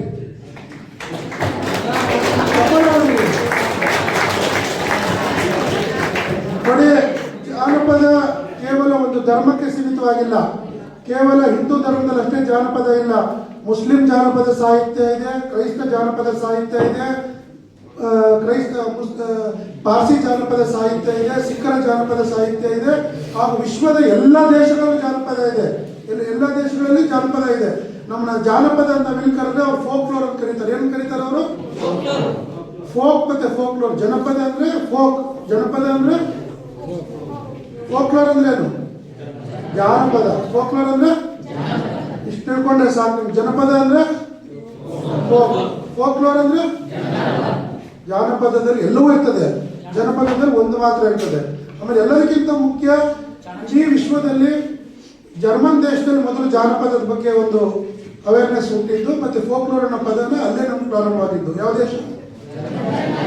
ನಮ್ಮ ದೇಶದಲ್ಲಿ ಮೊದಲನೇ PhD ಯಾರು ಮಾಡಿದ್ರು ಜಾನಪದದ ಮೇಲೆ? ನಮ್ಮ ರಾಜ್ಯದಲ್ಲಿ ಯಾರು ಮೊದಲನೇ PhD ಮಾಡಿದ್ರು ಜಾನಪದದ ಮೇಲೆ? ಡಾಕ್ಟರ್ BS ಗದಗಿನ ಮಠ. ಯಾರು ಮಾಡಿದ್ರು? ಮೊದಲನೇ ಜಾನಪದ ಪುಸ್ತಕ ಯಾರು ತಂದ್ರು ನಮ್ಮ ರಾಜ್ಯದಲ್ಲಿ? ಮೊದಲನೇ ಜಾನಪದ ಪುಸ್ತಕ ಹಳಸಂಗಿ ಗೆಳೆಯರು. ಪುಸ್ತಕದ ಹೆಸರು ಗರತಿಯ ಪದಗಳು. ಏನ್ ಪುಸ್ತಕದ ಹೆಸರು? ಯಾರು ತಂದಿದ್ದು? ಹಳಸಂಗಿ ಗೆಳೆಯರು. ಮಧುರ್ ಚೆನ್ನ, ಸಿಂಪಿಲಿಂಗಣ್ಣ. ಹೇಳಿ ನೋಡಿ, ಇದೆಲ್ಲ ತಿಳ್ಕೊಬೇಕು. ಅದಕ್ಕೆ ನಿಮ್ ಶಾಲಾ ಕಾಲೇಜ್ಗಳಲ್ಲಿ ಯಾಕಪ್ಪ ಕಾರ್ಯಕ್ರಮ ಮಾಡ್ತಾ ಇದೀವಿ ಅಂದ್ರೆ, ನೀವೆಲ್ಲ ಜಾನಪದದ ಅರಿವು, ಜನಪದದ ಅಗತ್ಯದ ಬಗ್ಗೆ ಬೆನ್ಕೊಪ್ಪ ಸರ್ ಬಹಳ ಅದ್ಭುತವಾಗಿ ಮಾತಾಡಿದ್ರು, ಮತ್ತು ಪ್ರಾಸ್ತಾವಿಕವಾಗಿ ಬಹಳ ಚೆನ್ನಾಗಿ ಜಾನಪದವನ್ನು ಕಟ್ಟಿಕೊಟ್ರು. ಇವತ್ತು ಅವರು BO ಆಗಿದ್ರು, DDP ಆಗಿದ್ರು, ಬಹಳ ದೊಡ್ಡ ಹುದ್ದೆಗಳಲ್ಲಿದ್ರು ಸಹ ಜಾನಪದದ ಬಗ್ಗೆ ಆಸಕ್ತಿ ತಗೊಂಡು ಈ ಜಿಲ್ಲೆನ ರಥನ ಎಳಿತಾ ಇದ್ದಾರೆ. ಅವ್ರಿಗೆ ನಾನು ಅಭಿನಂದಿಸ್ತಾ, ಇದೇ ವಿದ್ಯಾರ್ಥಿಗಳಲ್ಲಿ ಒಂದು ಮನವಿ ಏನಪ್ಪಾ ಅಂದ್ರೆ, ನಮ್ಮ ಸಂಸ್ಕೃತಿ ನಾವೇ ಉಳಿಸ್ಬೇಕು. ನಾನು ಫಾರಿನಲ್ಲೋ ಅಮೆರಿಕಾದಲ್ಲೋ ಬೇರೆ ದೇಶದಲ್ಲಿ ಹೋಗ್ಬಿಟ್ಟು ಜನಪದ ಉಳಿಸಿ ಅಂತ ಹೇಳಕ್ಕಾಗಲ್ಲ. ನಮ್ಮ ಸಂಸ್ಕೃತಿ ನೀವೇ ಉಳಿಸ್ಬೇಕು. ಇದರ ವಾರಸುದಾರ ನೀವು. ಇದನ್ನು ಉಳಿಸ್ಬೇಕು, ಬೆಳೆಸ್ಬೇಕು, ಮತ್ತೆ ಇದನ್ನು ಬಳಕೆನೂ ಮಾಡಬೇಕು. ನಾನು ಅದಕ್ಕೆ ನೆನ್ನೆನೂ ಅಷ್ಟೇ ನಾನು ಕುಂದಗೋಳ ಕಾಲೇಜಲ್ಲಿ ಹೇಳ್ತಾ ಇದ್ದೆ, ನೀವು ಸಂತೆ ಬಂದರೆ ಸಂತೆಗೆ ಹೋಗಿ, ಮದುವೆ ಇದ್ದರೆ ಮದುವೆಗೆ ಹೋಗಿ, ಯಾವುದೇ ಸಂತೆ, ಮದುವೆ, ಜಾತ್ರೆಗಳನ್ನ ಯಾವತ್ತೂ ಮಿಸ್ ಮಾಡಬೇಡಿ. ಯಾಕಂದ್ರೆ ನಮ್ಮ ಸಂಸ್ಕೃತಿಯ ಆಧಾರ ಸ್ತಂಭಗಳು ಅವೆಲ್ಲ, ಅವಕ್ಕೆಲ್ಲ ಹೋಗ್ಬೇಕು. ಮತ್ತು ಎಲ್ಲದಕ್ಕಿಂತ ಮುಖ್ಯವಾಗಿ ನೀವೆಲ್ಲ ಶಾಲಾ ಮತ್ತು ಕಾಲೇಜು ಹಂತಗಳಲ್ಲಿ ನೀವು ಮಾತಾಡಲ್ಲ. ಶಾಲಾ ಮತ್ತು ಕಾಲೇಜು ಹಂತಗಳಲ್ಲಿ ಇದ್ದಂಥ ಸಂದರ್ಭದಲ್ಲಿ ಒಂದು ಹೆಜ್ಜೆ ಆದರೂ ಆಗಬೇಕು, ಒಂದು ಪದ ಆದರೂ ಆಡಬೇಕು. ಮಾನ್ಯ ಈ ಸಂಸ್ಥೆಯ ಡವಾಲಿ ಸಂಸ್ಥೆಯ ಅಧ್ಯಕ್ಷರು ಇದ್ದಾರೆ, ನಮ್ಮ ಜೊತೆಗೆ ಕಾರ್ಯದರ್ಶಿಗಳಿದ್ದಾರೆ, ಇವತ್ತು ಪದವಿ ಸ್ವೀಕಾರ ಮಾಡ್ತಕ್ಕಂಥ ರಾಜು ನಾಯಕ್ ಇದ್ದಾರೆ, ಅವರೆಲ್ಲ ಪದಾಧಿಕಾರಿಗಳಿದ್ದಾರೆ. ನಮ್ಮ ಧಾರವಾಡದ ಕ್ರಿಯಾಶೀಲ ಜಿಲ್ಲಾ ಯುವ ಘಟಕದ ಅಧ್ಯಕ್ಷ ಮಹೇಶ್ ತಲ್ವಾರ್ ಇದ್ದಾರೆ, ಸದಾನಂದ್ ಇದ್ದಾರೆ, ಹಾಗೂ ಬಹಳ ದೊಡ್ಡ ವಿದ್ವಾಂಸರು ನಮ್ಮ ರಿಯಾಸ್ ಪಾಷಾ ಅವರು ಗ್ರೇಟರ್ ಬೆಂಗಳೂರಿನ ಅಧ್ಯಕ್ಷರು. 28 ವಿಧಾನಸಭಾ ಕ್ಷೇತ್ರ ಇದೆ ಬೆಂಗಳೂರಲ್ಲಿ, ಅದಷ್ಟಕ್ಕೂ ಅವರೇ ಅಧ್ಯಕ್ಷರಾಗಿ ಪ್ರತಿಯೊಂದು ವಿಧಾನಸಭಾ ಕ್ಷೇತ್ರಗಳಲ್ಲೂ ಸಹ ವಿಶೇಷವಾದಂಥ ಕಾರ್ಯಕ್ರಮಗಳು ಮಾಡ್ತಾ ಇದ್ದೀವಿ. ಕನ್ನಡ ಜಾನಪದ ಪರಿಷತ್ತಿನ ಮೂಲ ಉದ್ದೇಶ ಅಂದರೆ ನಿಮ್ಮನ್ನ ಮುಟ್ಟಬೇಕು. ಇವತ್ತು ನಾವು ಎಲ್ಲೊಟ್ಟು ಹೋಗಿದ್ದೀವಿ ಅಂದರೆ ಜಾನಪದ ಪರಿಷತ್ತು ನಾವು ನಿಮ್ಮ ಮೊಬೈಲ್ ಮಾಡಬೇಡಿ ಅಂತ ಹೇಳಲ್ಲ, ಬೇರೆ ಥರ ಮೊಬೈಲ್ ನೋಡಿ, ಮೊಬೈಲ್ ಡೈಲಿ ಯೂಸ್ ಮಾಡಿ, ಇನ್ಸ್ಟಾಗ್ರಾಮ್ ನೋಡಿ, ಫೇಸ್ಬುಕ್ ನೋಡಿ, ಟ್ವಿಟರ್ ನೋಡಿ, ಎಲ್ಲ ನೋಡಿ, ಬಟ್ ಒಳ್ಳೇದು ನೋಡಿ ಅಷ್ಟೇ. ಆಮೇಲೆ ಎಲ್ಲದಕ್ಕಿಂತ ಮುಖ್ಯವಾದ ಜಾನಪದದ ಬಗ್ಗೆ ಒಂದಷ್ಟು ನೋಡಿ. ನಾವು ಒಂದು ಚಾನಲ್ ಮಾಡ್ಕೊಂಡ್ವಿ, ಜನಪದ ಟಿವಿ ಅಂತ. 35,000 ಸಬ್ಸ್ಕ್ರೈಬರ್ಸ್ ಇದ್ದಾರೆ, ಅದರಲ್ಲಿ 3,000 ಹಾಡು ಹಾಕಿದ್ದೀವಿ. ಈ ಮಗು ಹುಟ್ಟಿದಾಗಿಂದ ಹಿಡಿದು ಮಗು ಸಾಯೋವರೆಗೂ ಏನೇನು ಹಾಡುಗಳು ಬರ್ತದೆ ಎಲ್ಲ ಸಂಗ್ರಹ ಮಾಡೋದಕ್ಕೆ ಹಾಕಿದ್ದೀವಿ. ಯಾಕಪ್ಪ, ಇವತ್ತು ಬಾಣಂತಿ ಪದಗಳು ಗೊತ್ತೇ ಇಲ್ಲ ಎಷ್ಟೋ ಜನಕ್ಕೆ. ಇವತ್ತು ಭತ್ತ ಕೊಟ್ಟೋ ಪದಗಳು, ರಾಗಿ ಬೀಸೋ ಪದಗಳು ಇವೆಲ್ಲ ಮರ್ತೋಗ್ತಾ ಇದ್ದಾರೆ. ಅದು ಯುವಕರಿಗೆ ಇವತ್ತೆಲ್ಲ ವೆಸ್ಟರ್ನ್ ಕಲ್ಚರ್ ಬಂದ್ಬಿಟ್ಟಿದೆ. ಇವತ್ತು ಎಲ್ಲರೂ ಅಷ್ಟೇ. ಇವತ್ತು ಸೋಲಿಗರ ಹಟ್ಟಿಗೆ ಹೋದ್ರೆ ಅವರು ಜೀನ್ಸ್ ಪ್ಯಾಂಟ್ ಹಾಕೊಂಡಿರ್ತಾರೆ. ಇವತ್ತು ಬುಡ್ಬುಡ್ಕಿಯವರನ್ನು ನೋಡಿ ಅವರು ಜೀನ್ಸ್ ಪ್ಯಾಂಟ್ ಹಾಕೊಂಡಿರ್ತಾರೆ. ಸುಡಗಾಡ ಸಿದ್ಧತ್ರ ಹೋದ್ರೆ ಅವರು ಜೀನ್ಸ್ ಪ್ಯಾಂಟ್ ಹಾಕೊಂಡಿರ್ತಾರೆ. ಹಾಕೋಬಾರ್ದು ಅಂತಲ್ಲ, ವೇಷಭೂಷಣಗಳಿಂದ ಏನಾಗಲ್ಲ, ಬಟ್ ಸಂಸ್ಕೃತಿ ಆಚಾರಗಳನ್ನ ಬಿಡಬಾರ್ದು ಅಂತ. ಯಾವತ್ತೂ ಅಷ್ಟೇ ನಾವು ನೀವೆಲ್ಲ ಸೇರಿಕೊಂಡು ಒಂದು ಜಾನಪದ ಜಾತ್ರೆ ಮಾಡೋಣ ಕಾಲೇಜಲ್ಲಿ, ಸ್ಕೂಲಲ್ಲಿ ಮಾಡೋಣ ಬೇಡವಾ? ನೀವೆಲ್ಲ ಪಂಚೆ ಉಟ್ಕೊಂಡು ನಮ್ಮ ದೇಸಿ ಉಟ್ಕೊಂಡು ಬರಬೇಕು, ಅವರೆಲ್ಲ ಸೀರೆ ಉಟ್ಕೊಂಡು ಬರಬೇಕು. ನಿಮ್ಮ ಮಾಸ್ಟರ್ಗಳೆಲ್ಲ ಟೀಚರ್ಸ್ ಎಲ್ಲ ಸೀರೆ ಉಟ್ಕೊಂಡು ಎಲ್ಲ ಪಂಚೆ ಹಾಕೊಂಡು ಬಂದು ನಾವೆಲ್ಲ ನಿಮ್ಮ ಕಾರ್ಯದರ್ಶಿಗಳು ಮತ್ತು ಅಧ್ಯಕ್ಷರು ಒಪ್ಕೊಳ್ತಾರೆ ಅನ್ಸುತ್ತೆ. ಸರ್ ಒಪ್ಕೊಳ್ತಿರಲ್ಲ, ಒಂದು ಜಾನಪದ ಹಬ್ಬ ಮಾಡೋ ಬೆನ್ಕೊಪ್ಪ ಸರ್ ಹೆಂಗೂ ಇದ್ದಾರೆ, ಅವರ ನೇತೃತ್ವ ಮತ್ತು ತಾಲೂಕಿನ ಎಲ್ಲ ಶಾಲೆಗಳನ್ನ ಒಂದು ಕಡೆ ಸೇರಿಸೋಣ, ಒಂದು ಜಾನಪದ ಹಬ್ಬ ಮಾಡೋ. ನಮ್ಮ ಇಲ್ಲಿನ ಸ್ಥಳೀಯ ಕಲಾವಿದರು ನಮ್ಮ ಇವರಿದ್ದಾರೆ, ನಮ್ಮ ಜೊತೆಯಲ್ಲಿ ರವಿಸಿದ್ದಯ್ಯ ಇದ್ದಾರೆ, ಆಮೇಲೆ ಕುಲಕರ್ಣಿ ಅವರಿದ್ದಾರೆ, ಪಾಟೀಲ್ ಇದ್ದಾರೆ, ಭಜಂತ್ರಿ ಇದ್ದಾರೆ, ಮಹೇಶ್ ತರ್ವಾರ್ ಇದ್ದಾರೆ, ಹಾಗೂ ಇಲ್ಲಿನ ಕಾರ್ಯದರ್ಶಿಗಳಂತ ಹೇಮಂತ್ ದರ್ವಾಯ್ ಅವರಿದ್ದಾರೆ, ಸುನಿಲ್ ಲಮಾಣಿ ಇದ್ದಾರೆ. ನೋಡಿ ಮಕ್ಕಳೇ, ನಿಮ್ಗೊಂದು ಸಣ್ಣ ಕತೆ ಹೇಳ್ತೀನಿ. ಮೈಸೂರು ಭಾಗದಲ್ಲಿ ಸೋಲಿಗರು ಅಂತ ಬರ್ತಾರೆ. ಮೈಸೂರಿಂದ ಸ್ವಲ್ಪ ದೂರ ಹೋದರೆ ಬಿಳಿಗಿರಿ ರಂಗನ ಬೆಟ್ಟ ಅಂತ ಬರ್ತದೆ. ಆ ಬಿಳಿಗಿರಿ ರಂಗನ ಬೆಟ್ಟದಲ್ಲಿ ಸೋಲಿಗರ ಸಂಸ್ಕೃತಿ ಬಹಳಷ್ಟು ಚೆನ್ನಾಗಿದೆ. ಅಲ್ಲಿ ಒಂದು 60 ರಿಂದ 70 ಆಡಿಗಳು ಇವತ್ತು ಸಹ ಉಳ್ಕೊಂಡಿದೆ. ಅಲ್ಲಿ ಏನಪ್ಪ ಮಾಡ್ತಾರೆ ಅಂತ ಹೇಳಿದ್ರೆ, ಸೋಲಿಗರು ಪ್ರತಿ ವರ್ಷ ಒಂದ್ಸತಿ ರೊಟ್ಟಿ ಹಬ್ಬ ಅಂತ ಒಂದು ಹಬ್ಬ ಮಾಡ್ತಾರೆ. ಏನಬ್ಬ? ಎಲ್ಲರ ಮನೆ ರೊಟ್ಟಿಗಳು ತಂದು ಗುಡ್ಡೆ ಹಾಕ್ತಾರೆ. ದೊಡ್ಡ ಗುಡ್ಡೆ ಆಗುತ್ತೆ, ಎಲ್ಲರ ಮನೆ ರೊಟ್ಟಿಗಳೆಲ್ಲ ತಂದು ಗುಡ್ಡೆ ಆಗುತ್ತೆ. ಆ ಗುಡ್ಡೆ ಆಗೋದ್ಮೇಲೆ ಹುಡುಗರು ಅದನ್ನು ರೌಂಡ್ ಹೊಡಿತಾ ಇರ್ತಾರೆ, ಹುಡುಗಿರು ನೋಡ್ತಾ ಇರ್ತಾರೆ. ಹುಡುಗಿರು ಆ ಹುಡುಗರು ಕಲ್ಲು ಹೊಡಿತಾರೆ. ಯಾವ ಹುಡುಗಿ ಯಾವ ಹುಡುಗನ 3 ಕಲ್ಲು ಹೊಡಿತಾಳೋ ಆ ಹುಡುಗ ಮತ್ತು ಆ ಹುಡುಗಿ ಕಾಡಿಗೆ ಹೋಗ್ತಾರೆ. 7 ದಿನ ಕಾಡಲ್ಲಿ ಇರ್ತಾರೆ. ಬಂದ್ಮೇಲೆ ಹುಡುಗಿ ಮನೆಯವ್ರಿಗೆ ಹುಡುಗ ಮನೆ ಹುಡುಗಿ ಮನೆಯವ್ರಿಗೆ 1 ಕಾಲು ರೂಪಾಯಿ ವರದಕ್ಷಿಣೆ ಕೊಟ್ಟು ಮದುವೆ ಮಾಡ್ತಾರೆ. ಬಹಳ ವಿಶೇಷವಾದಿದ್ದು. ಅಂದ್ರೆ ಇವತ್ತಿಗೂ ಆ ಸಂಪ್ರದಾಯ ಆಚರಣೆ ನಡೀತಾನೆ ಬರ್ತಾ ಇದೆ ಸೋಲಿಗಳಲ್ಲಿ. ಹಂಗೆ ಪಕ್ಕದಲ್ಲಿ ನಾವು ಆ ಕಡೆ ಮೊನ್ನೆ ಮಾಗಡಿ ತಾಲೂಕಿನ ಈಲಿಗರ ಪಾಳ್ಯ ಅಂತಿದೆ, ನಮ್ಮ ಬೆಂಗಳೂರು ಹತ್ರ ಮಾಗಡಿ. ಅಲ್ಲಿ ಪೂರ್ತಿ ಇಲಿ ಹೇಗಿರ್ತದೆ ಆಗ್ತಾ ಇರ್ತಾರೆ ಮನುಷ್ಯರೆಲ್ಲ ನೋಡೋಕ್ಕೆ. ಇದೆಲ್ಲ ಇಲಿ ತಿಂತಾರೆ ಹುಡುಗರು. ಕಾಲೇಜ್ಗೆ ಹೋಗೋಕೆ ಮುಂಚೆ ಇಲಿನ ಫ್ರೈ ಮಾಡ್ಕೊಂಡು ತಿಂದು ಹೋಗ್ತಾರೆ. ನಾವು ನೋಡ್ತೀವಿ, ಏನಪ್ಪ ಇದು ಈ ಥರ ಸಂಸ್ಕೃತಿ ಇವತ್ತು ಉಳಿಸ್ಕೊಂಡು ಬಂದಿದ್ದಾರಲ್ಲ, ಇವತ್ತು ಇಲಿ ತಿಂತಾರೆ. ಇವತ್ತು ಅವರೆಲ್ಲ ನೋಡೋಕ್ಕೆ ಒಬ್ರಿಗೂ ಹೊಟ್ಟೆ ಇಲ್ಲ, ಏನಿಲ್ಲ, ಸಣ್ಣ ಇಲಿ ಹೆಂಗಿರುತ್ತೆ ಹಂಗೆ ಇರ್ತಾರೆ. ಅವರು ಸತ್ತಾಗ ಅಷ್ಟೇ ಶವ ಸಂಸ್ಕಾರ ಕಲ್ಲಿಟ್ಟಿರ್ತಾರೆ, ಕಲ್ಲಿಂದ ಅವ್ರನ್ನ ಇಡ್ತಾರೆ. 3 ದಿನ ಅಲ್ಲಿ ಇಟ್ಟಿರ್ತಾರೆ. 3 ದಿನದಲ್ಲಿ ಪ್ರಾಣಿಗಳು ತಿನ್ಕೋಬೋದು ಅದನ್ನು. ಆಮೇಲೆ ಅದನ್ನು ತಗೊಂಡು ಶವನ ಹೋಗ್ತಾರೆ. ಬಹಳಷ್ಟು ಈಗ ಸುಡುಗಾಡಿಸಿದ್ರು. ಇವತ್ತಿಗೂ ಆಲ್ಮಟ್ಟಿನ 450 ಜನ ಸುಡುಗಾಡಿಸಿದ್ದಾರೆ. ಇವತ್ತು ಸುಡುಗಾಡಲ್ಲಿ ಆಚರಣೆಗಳು ಅವರು ಮಾಡ್ತಾ ಹೋಗ್ತಾ ಇದ್ದಾರೆ. ಇವತ್ತು ಕಣಿ ಹೇಳ್ತಾರೆ, ರಾಮನಗರದಲ್ಲಿ ಕಣಿ ಸಿದ್ದಯ್ಯ ಅಂತಿದ್ದಾರೆ. ಅವನು ಅರ್ಧ ಗಂಟೆ 3/4 ಗಂಟೆ ಕಣಿ ಹೇಳ್ತಾನೆ. ನಿಮ್ಮ ಬಗ್ಗೆ ಮುಖ ನೋಡ್ರೆ ಸಾಕು ಕಣಿ ಹೇಳ್ತಾರೆ. ಇವತ್ತು ಮಾಟ ಮಂತ್ರಗಳು ಮಾಡುವಂಥದ್ದು ಸಹ ಜಾನಪದದಲ್ಲಿ ಕೊಳ್ಳೆಗಾಲ ಸಿನಿಮೆಯಲ್ಲಿದೆ, ಬೇರೆ ಕಡೆ ಅಂದರೆ ಜಾನಪದ ಭಾಳ ದೊಡ್ಡದು ಅಂತ ಹೇಳಲಿಕ್ಕೆ ಇದೆಲ್ಲ ಹೇಳ್ತಾ ಇದ್ದೀನಿ. ನಿಮಗೆಲ್ಲ ಬೆಳ್ಕಪ್ಪ ಸರ್ ಮತ್ತು ರಿಯಾಸ್ ಸರ್ ಎಲ್ಲ ಮಾತಾಡ್ತಾರೆ. ನೀವೆಲ್ಲ ಜಾನಪದ ಉಳಿಸಿ ಬೆಳೆಸಿ ಬಳಕೆ ಮಾಡ್ತೀರಲ್ವಾ? ಜೈ ಜಾನಪದ. ನಮಸ್ಕಾರ.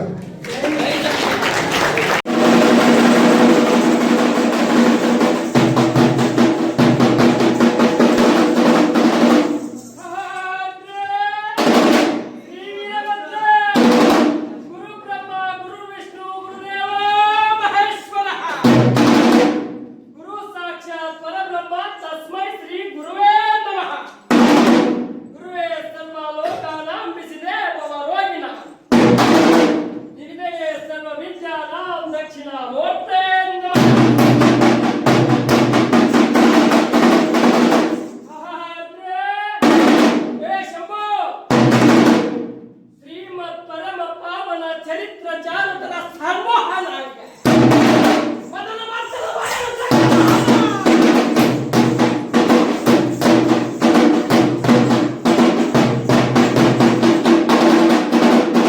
ನಿತ್ಯ ನಿರಂಜನ ನಿಗಮ ಗೋಚರ ಸಚ್ಚಿದಾನಂದ ನಿತ್ಯ ಪರಿಪೂರ್ಣ ಹೃದಯ ಜಗದ್ವಿಸ್ತಾರ ಮೂಲ ಸ್ತಂಭಾಯಮಾನ ಮುರುಗೇಂದ್ರ ಸಾಂದ್ರ ಚಂದ್ರ ಯತಿಕುಲ ಇಂತಪ್ಪ ಸುಕ್ಷೇತ್ರವಾಗಿರ್ತಕ್ಕಂಥ ಸಿರಟ್ಟಿಯ ಪಟ್ಟಣದಲ್ಲಿ ಮೆರೆಯುವಂತಹ ಶ್ರೀ ಜಗದ್ಗುರು ಫಕ್ಕೀರೇಶ್ವರನೇ ಬಹುಪರ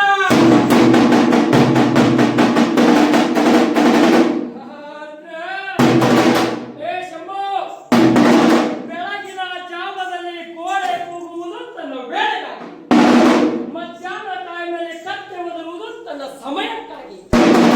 ಇಂತಪ್ಪ ಈ ಶಿವಶರಣರು ಹೇಳುವಂತಹ ಸಂದರ್ಭದಲ್ಲೇ ಇಂತಪ್ಪ ಕನ್ನಡ ಜಾನಪದ ಪರಿಷತ್ತು ಬೆಂಗಳೂರು ಶಂಭೋ ಕನ್ನಡ ಜಾನಪದ ಪರಿಷತ್ತು ತಾಲೂಕು ಘಟಕ ಸಿರಹಟ್ಟಿಯವರ ಸಂಯುಕ್ತಾಶ್ರಯದಲ್ಲಿ ಶಂಭೋ ಜಾನಪದ ಉಳಿವಿಗಾಗಿ ಜಾನಪದ ಬೆಳವಿಗಾಗಿ ಇಂತಪ್ಪ ಎಸ್ ಬಾಲಾಜಿಯವರ ಅವರಿಗೆ ಹೃತ್ಪೂರ್ವಕವಾದ ಅಭಿನಂದನೆಯನ್ನು ಸಲ್ಲಿಸುತ್ತಾರೆ. ಶಂಭೋ ಇಂತಪ್ಪ ಜಾನಪದ ಕಲೆಗಳನ್ನು ಉಳಿವಿಗಾಗಿ ನಾಡಿನಾದ್ಯಂತ ದೇಶಾದ್ಯಂತವಾಗಿ ತಮ್ಮದಾಗಿರ್ತಕ್ಕಂಥ ಕೊಡುಗೆ ನೀಡಿರ್ತಕ್ಕಂಥ ನಮ್ಮ ಗುರು ನನ್ನ ಪಾಲಿನ ಗುರುವಿನಾಗಿರ್ತಕ್ಕಂಥ ಎಸ್ ಬಾಲಾಜಿ ಅವರಿಗೆ ಹೃತ್ಪೂರ್ವಕವಾದ ಅಭಿನಂದನೆಯನ್ನು ಸಲ್ಲಿಸುತ್ತಾ ಬಲ್ಬಲನೆ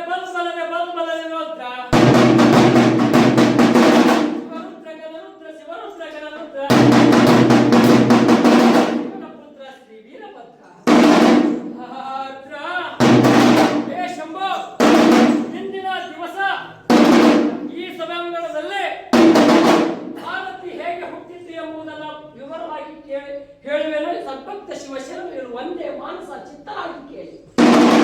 ಶಂಭೋ ಒಂದಾನೊಂದು ದಿವಸ ಪರಶಿವನು ಕೈಲಾಸದಲ್ಲಿದ್ದಂತಹ ಸಂದರ್ಭದಲ್ಲಿ ಶಂಭೋ ಆವಾಗೆ ಬ್ರಹ್ಮ ವಿಷ್ಣು ನಾನು ಹೆಚ್ಚು ಎಂಬ ಬಡದಾಡುವಂತಹ ಸಂದರ್ಭದಲ್ಲಿ ಶಂಭೋ ಆವಾಗೆ ಶಿವಪಾರ್ವತಿಯರು ಸೇರಿಕೊಂಡು ಅವರಿಗೆ ಪ್ರಶ್ನೆಯನ್ನು ಮಾಡುತ್ತಾರೆ. ಹಾಗಾದರೆ ಶಿವನು ಹೇಳುತ್ತಾನೆ, ಬ್ರಹ್ಮ ವಿಷ್ಣು ನೀವಿಬ್ಬರು ಹೆಚ್ಚಿನವರಿರುವುದೇ. ಆವಾಗ ಹೇಳುತ್ತಾನೆ ಬ್ರಹ್ಮದೇವನು, ಏಕೆಂದರೆ ನಾನು ಹೆಚ್ಚು ಎಂದು. ಆವಾಗ ವಿಷ್ಣುನು ಹೇಳುತ್ತಾನೆ, ಅದು ನಾನು ಹೆಚ್ಚು ಎಂದು. ಆವಾಗ ಇಬ್ಬರಿಗೆ ಒಂದೊಂದು ಷರತ್ತನ್ನೇ ನೀಡುತ್ತಾರೆ.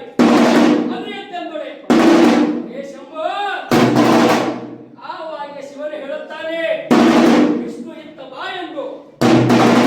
ಆವಾಗ ವಿಷ್ಣುವಿಗೆ ಹೇಳುತ್ತಾನೆ, ನೀನು ನನ್ನ ಪಾದವನ್ನು ಮುಟ್ಟಿ ಬಾ, ಅಂದಾಗ ನೀನು ಶ್ರೇಷ್ಠನಾಗುವೆ ಎಂದು.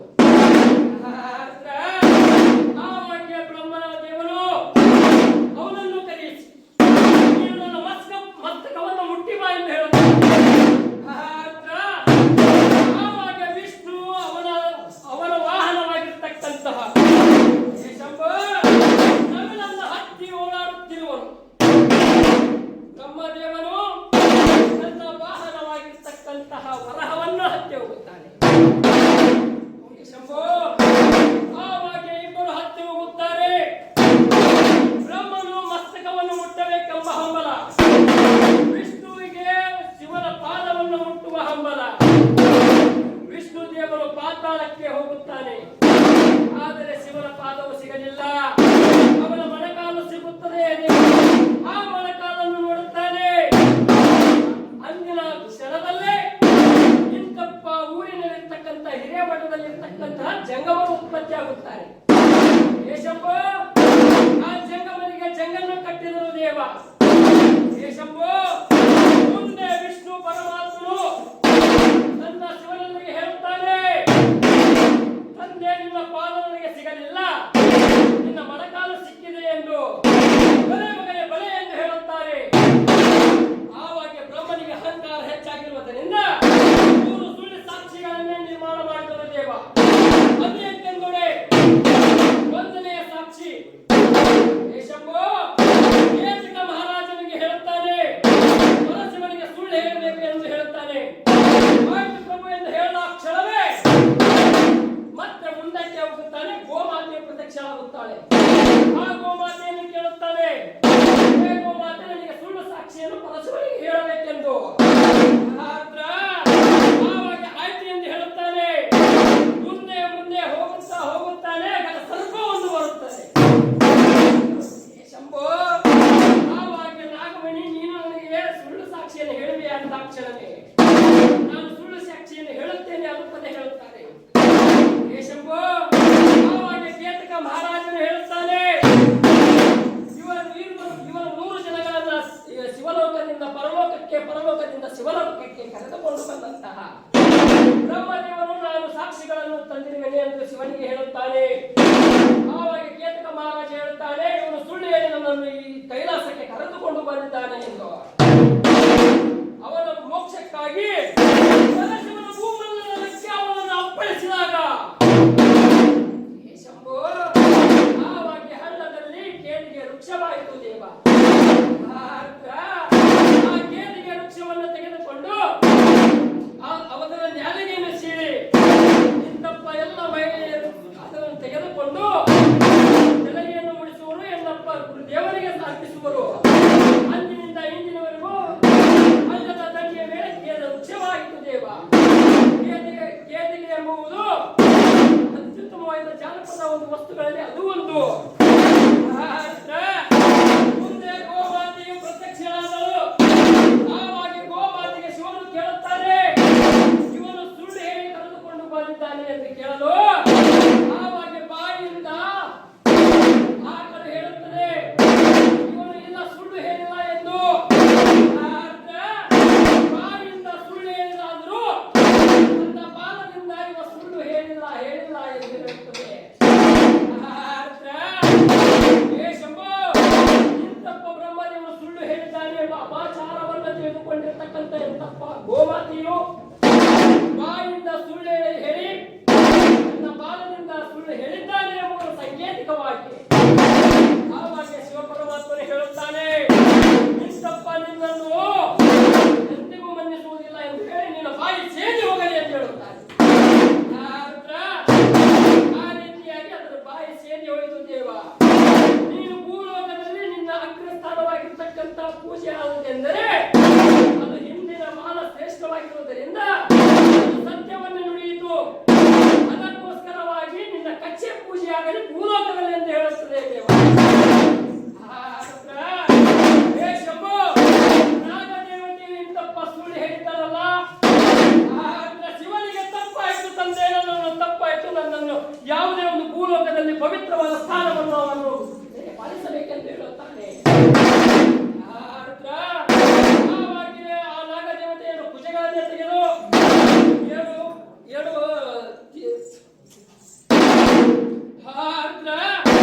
ನಾಗದೇವತೆಯನ್ನು ಭುಜಗಳನ್ನೇ ತೆಗೆದು 7 ಪಂಚಾಯತ್ಗಳನ್ನಾಗಿ ಮಾಡಿದನು ದೇವ.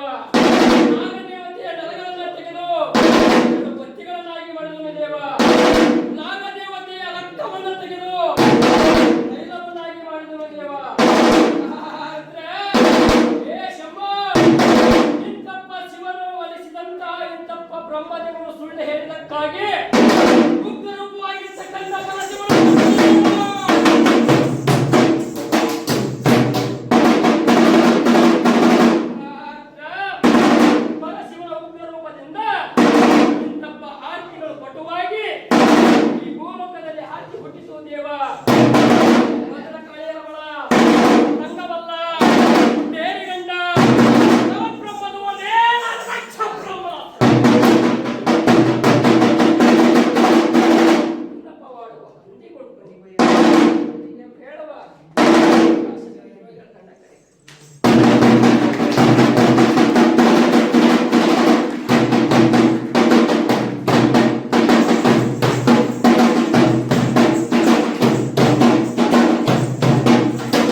ಈ ನೆಲದ ಆರಾಧ್ಯ ದೇವರಾಗಿರುವಂತಹ ಶಿರಹಟ್ಟಿಯ ಫಕೀರೇಶ್ವರನ ಕರ್ತುಗತಿಗೆ ಕೆಳಗೆ ಮನೆದು ನನಗೆಲ್ಲ ಗೊತ್ತೈತಿ. ನೀವೆಲ್ಲರೂ ಕೂಡ ನಿಮ್ಮ ಮನೆಗೆ ಹೋಗಕ್ಕೆ ಭಾಳ ಒತ್ತಡದಲ್ಲಿ ನಾನೇನು ಭಾಳ ಮಾತಾಡಂಗಿಲ್ಲ. ಒಂದು 2 ತಾಸು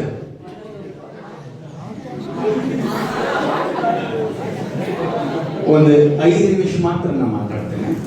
ಯಾಕಂದ್ರೆ ನಮ್ಮೂರಲ್ಲಿ ಸಹಿತ ಈಗ ಸರಿಯಾಗಿ 1 ಗಂಟೆಗೆ ಗ್ರಾಮ ಪಂಚಾಯತ್ ಉದ್ಘಾಟನೆ ಕಾರ್ಯಕ್ರಮ ಇರುವುದರಿಂದ ಆ ಕಾರ್ಯಕ್ರಮಕ್ಕೆ ಸಹಿತ ನಾನು ತೆರಳಬೇಕಾಗಿದೆ.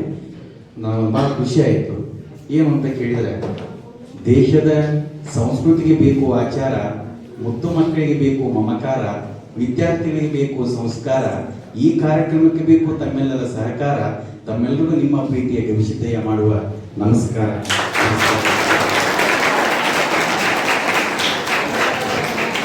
ಈಗಾಗಲೇ ಅನ್ಸುತ್ತೆ ನಾವು 1 ನಿಮಿಷ ಆಯ್ತು ಅಂತ ಅನ್ಸುತ್ತೆ. ಬಂಧುಗಳೇ, ಇವತ್ತು ರೈತರ ದಿನಾಚರಣೆ. ಯಾವ ದಿನಾಚರಣೆ? ಸ್ವಾಮಿ ವಿವೇಕಾನಂದ ಅಮೆರಿಕಕ್ಕೆ ಹೋದಂತ ಸಂದರ್ಭದೊಳಗೆ ಯಾರ ಬಂದು ಒಂದು ಪ್ರಶ್ನೆ ಕೇಳ್ತಾರೆ. ಏನ್ ಕೇಳ್ತಾರೆ? ಸ್ವಾಮಿ ವಿವೇಕಾನಂದ್ರೆ ನಿಮ್ಮ ದೇಶದೊಳಗೆ ಬಹಳಷ್ಟು ನದಿಗಳು ಹರಿತಾವೆ, ಬಹಳಷ್ಟು ನದಿಗಳು ಹರಿತಾವೆ. ಯಾವ ನದಿ ನೀರು ನಿಮ್ಗೆ ಶ್ರೇಷ್ಠ ಅಂತ ಕೇಳಿದಾಗ ಸ್ವಾಮಿ ವಿವೇಕಾನಂದ ಅದ್ಭುತವಾಗಿ ಒಂದು ಮಾತನ್ನ ಹೇಳ್ತಾರೆ. ಏನ್ ಹೇಳ್ತಾರೆ? ಹೌದು ಸ್ವಾಮಿ, ನಮ್ಮ ದೇಶದೊಳಗಡೆ ಬಹಳಷ್ಟು ನದಿಗಳು ಹರಿತಾವೆ, ಎಲ್ಲಾ ನದಿ ನೀರು ಪವಿತ್ರನೇ. ಆದ್ರೆ ನನಗೆ ಯಾವ ನೀರು ಪವಿತ್ರ ಅಂತ ಕೇಳಿದ್ರೆ ಭಾರತ ದೇಶದೊಳಗಡೆ ರೈತ ಉಳುಮೆ ಮಾಡುವಾಗ ಆತನ ಬೆವರಿನ ಹನಿಗಳನ್ನು ಕೆಳಗೆ ಬೀಳ್ತಾವಲ್ಲ, ಆ ಬೆವರಿನ ಹನಿಗಳು ನನಗೆ ಶ್ರೇಷ್ಠ ಅನ್ನುವಂತ ಮಾತನ್ನ ಸ್ವಾಮಿ ವಿವೇಕಾನಂದ ಹೇಳ್ತಾರೆ. ಜನಪದ ಅಂತಂದ್ರೆ ಅದು ರೈತರಿಂದ ಹುಟ್ಟಿದ್ದು. ಅದನ್ನ ಯಾವಾಗ ಒಂದು ಮಾತು ಹೇಳ್ತಿರ್ತಾನೆ, ಏನು ನಮ್ಮ ಮೊಬೈಲ್ಗಳಿಗೆ ಯಾರಾದ್ರೂ 2G ಕೊಡ್ಬೋದು, ಯಾರಾದ್ರೂ 3G ಕೊಡ್ಬೋದು, ಯಾರಾದ್ರೂ 4G ಕೊಡ್ಬೋದು, ಆದ್ರೆ ಈ ಜಗತ್ತಿಗೆ ಗಂಜಿಯನ್ನ ಕೊಡ್ಲಿಕ್ಕೆ ರೈತನಿಂದ ಮಾತ್ರ ಸಾಧ್ಯ. ಜನಪದ ಹಾಡಂತ ಹೇಳಿದ್ರು. ಹಿಂದೆ ಎಷ್ಟು ಜನ ಜನಪದ ಗೀತೆಗಳನ್ನ ಹೇಳ್ತಿದ್ರು. ನಮ್ಮ ಆಗಲೇ ನಮ್ಮ ಬೆಳಗಾವಿ ಸರ್ ಭಾಳ ಚಂದ ಹೇಳ್ತಿದ್ರು. ಭಾಳ ಚಂದ ಈ ಪದಗಳು ಲಾವಣಿ ಪದಗಳು ಭಾಳ ಚಂದ ಹೇಳ್ತಿದ್ರು. ಆದ್ರೆ ಇವತ್ತಿನ ಜನಪದ ಗೀತೆ ಕೇಳಿಬಿಟ್ಟು ನಮ್ಮ ಜೀವನ ಪಾವನ ಆಗುತ್ತೆ. ಅವು ಎಂತೆಂಥವು ಜನಪದ ಗೀತೆ ಬಂದವ. ಬಾ ಬಾ ಬಾ ಬಾ ಬಾ ಬಾ ಸರಿ, ಎಲ್ಲರೂ ಹಾಡ್ತಾರೆ. ದೊಡ್ಡ ಮಗಳು ಬೇಕ ನನ್ನಡಿಯ, ಸಣ್ಣ ಮಗಳು ಬೇಕ ನನ್ನಡಿಯ, ದೊಡ್ಡ ಮಗಳು ಬ್ಯಾಡ ಸಣ್ಣ ಮಗಳು ಬ್ಯಾಡ. ನಾವು ಇದನ್ನು ಕ್ಷಮಿಸ್ಬೋದು. ಮತ್ತೊಂದು ರೀತಿ ಎಲ್ಲರೂ ಹಾಡ್ತಾರೆ ನೋಡ್ರಿ, ನಾ ಡ್ರೈವರ, ಇಂಥವು ಜನಪದ ಗೀತೆ ಬಂದವ. ಇದನ್ನೆಲ್ಲ ಕ್ಷಮಿಸ್ಬೋದು. ಪ್ರೀತಿಯ ಪಾರಿವಾಳ, ಇಂಥವು ಜನಪದ ಗೀತೆ ಬಂದವ. ಎಷ್ಟು ಚಂದ ನಮ್ಮ ಜನಪದ ಗೀತೆ ಹೇಳ್ತಿದ್ವ. 3 ಸಾವಿರ ಜನಪದ ಗೀತೆ ಹೇಳ್ತಿದ್ರು. ಬಂಧುಗಳೇ, ನಿಮ್ಗೆ ಬಹಳ ಒಂದು ಆಶ್ಚರ್ಯ ಆಗ್ತದೆ. ಮೂಲ ಜನಪದ ಗೀತೆಗಳನ್ನ ಉಳಿಸ್ಬೇಕು, ಬೆಳೆಸ್ಬೇಕಂತ ಹೇಳಿ KSRTC ಬಸ್ 8 ಗಂಟೆಗೆ ಅಲ್ಲಿ ಅನೌನ್ಸ್ ಮಾಡಿದ್ರಪ್ಪ ಅಂದ್ರೆ 8:30 ಬಂದು ಹತ್ತು ಹಸ್ತೀವಿ ಎಲ್ಲೇ ಬಸ್ ಸ್ಟ್ಯಾಂಡ್. ಆದ್ರೆ ನಮ್ಮ ಬಾಲಾಜಿ ಸರ್ ಮೊಬೈಲ್ ಸ್ಟೇಟಸ್ ನೋಡ್ತಾ ಇದ್ದೆ ನಾನು. ಅವ್ರ ಕಾರ್ಯಕ್ರಮ ಅವ್ರು ಹೆಂಗೆ ಪ್ರತಿನಿತ್ಯ ಮಾಡ್ತಿರ್ತಾರಂತ ಕೇಳಿದ್ರೆ KSRTC ಬಸ್ ಲೇಟ್ ಆಗಿ ಬರ್ಬೋದು, ಅವ್ರ ಕಾರ್ಯಕ್ರಮಗಳು ಅದಕ್ಕಿಂತ ಮುಂದಿರ್ತಾವು ಅನ್ನುವಂಥದ್ದನ್ನ ಅತ್ಯಂತ ಅಭಿಮಾನ ಜನಪದ ಗೀತೆಗಳನ್ನು ಬೆಳೆಸಬೇಕು. ಎಷ್ಟು ಚಂದ ಜನಪದ ಗೀತೆ. ಡೊಳ್ಳಿನ ಪದ ನೋಡ್ರಿ, ಕುದುರೆ ಕಾಲಿಗೆ ನಾಲು ಬೇಕಾ, ಎತ್ತಿನ ಗಾಡಿಗೆ ಕೀಲು ಬೇಕಾ, ಬೀಗರ್ ಬಂದಾಗ ಹಾಲು ಬೇಕಾ, ಚಾಹಕ ಸಾಕು, ಮದುಮಗನಿಗೆ ಬಂಗಾರ ಬೇಕು, ಮದುಮಗಳಿಗೆ ಸಿಂಗರ್ ಬೇಕು, ದೇವ್ರ ಮುಂದ ಅಂಗಾರ ಬೇಕು, ಹನಿಗೆ ಹಚ್ಚೋದಕ್ಕೂ ಬೆಳತನಕ ಹಾಡ್ತಿದ್ರು. ಎಷ್ಟು ಚಂದ. ಬರೀ ಹಾಡಂದ್ರೆ ಹಾಡಷ್ಟಲ್ರಿ, ಈ ಆರ್ತಿ ರೀತಿ ಬಳಕ ಹೆಸರು ಹೇಳ್ತಿರ್ತಾರೆ, ಹೆಚ್ಚಿನ ಹೆಸರು ಹೇಳ್ತಿರ್ತಾರೆ. ಅವ್ರು ಜನಪದ ರಮಣಿ ಬೇಕಾ ಚಲೋ ಮಾಡಿದ್ದು. ಅಮಾಸಿ ಕತ್ತ ಅಪ್ಪನ, ಅಮಾಸಿ ಕತ್ತ ಗೋಧಿ ಕಿತ್ತ, ನನ್ನ ಗಂಡನ ಹೆಸರು ಕೇಳಿದ್ರು ದನ ಎತ್ತ ಅಂದ್ಬಿಟ್ಟು ಬೇಕ ಬಂದು ಖುಷಿಯ. ಹ್ಞೂ, ನನ್ನ ಗಂಡನ ಹೆಸರು ಬಸ್ಯ. ಎಲ್ಲಿ ಬರಂಗಿಲ್ಲ ಸರ್, ನಾನು ನಿಂತೀನಿ ಹೇಳುವ ಅಂತಂದೆ. ಹೊಲಕ್ಕೆ ಹಾಕೋದು ಬೇಲಿ, ಮನಿಗೆ ಹಾಕೋದು ಕೀಲಿ. ಅಪ್ಪ, ಹೊಲಕ್ಕೆ ಹಾಕೋದು ಬೇಲಿ, ಮನಿಗೆ ಹಾಕೋದು ಕೀಲಿ. ನನ್ನ ಗಂಡನ ಹೆಸರು ಹೇಳ್ತೀನಿ ಹುಚ್ಚಪೇಟೆ ಸರ್, ನಾನು ಹೇಳ್ತೀನಿ ಹೇಳಲ್ಲ. ಧಾರವಾಡಗಿರೋದು ಮುರುಘಾ ಮಠ, ಹುಬ್ಬಳ್ಳಿಗಿರೋದು 3000 ಮಠ. ನನ್ನ ಗಂಡನ ಹೆಸರು ಹೇಳ್ತೀನಿ ಸಾಯು ಮಠ, ಸಾಯು ಮಠ, ಸಾಯು ಮಠ. ಎಷ್ಟು ಚೆನ್ನಾಗಿ ಸರ್, ನಾನು ಹೇಳ್ತೀನಿ ಹೇಳಲ್ಲ. ಉಪ್ಪಿಟ್ಟು ಉದುರ್ಬಾರ್ದು, ಉಳ್ಳಾಗಡ್ಡಿ ಪದರಬಾರ್ದು, ಉಪ್ಪಿಟ್ಟು ಉದುರು ಬಾಳ ಉಳ್ಳಾಗಡ್ಡಿ ಪದ್ರ ಬಾಳ ನಮ್ಮ ಮ್ಯಾಲ ನಮ್ಮ ಮನಿ ಅವ್ರದ್ದು ನೆದ್ರು ಬಾಳ ಸರ್ ನಾನು ಹೇಳ್ತೀನಿ ಹೇಳವ ಆ ಕಡೆ ಕಪಟ ಈ ಕಡೆ ಕಪಟ ಸ್ವಲ್ಪ ಜಲ್ದಿ ಹೇಳ್ರಿ ಅಂದೆ ನಾನು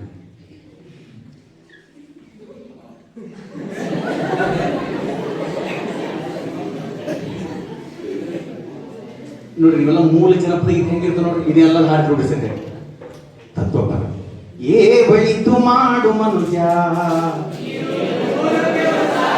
ಉಸಿರು ನಿಂತ ಮ್ಯಾಲೆ ತರವಲ್ಲ ತಗಿನ್ನ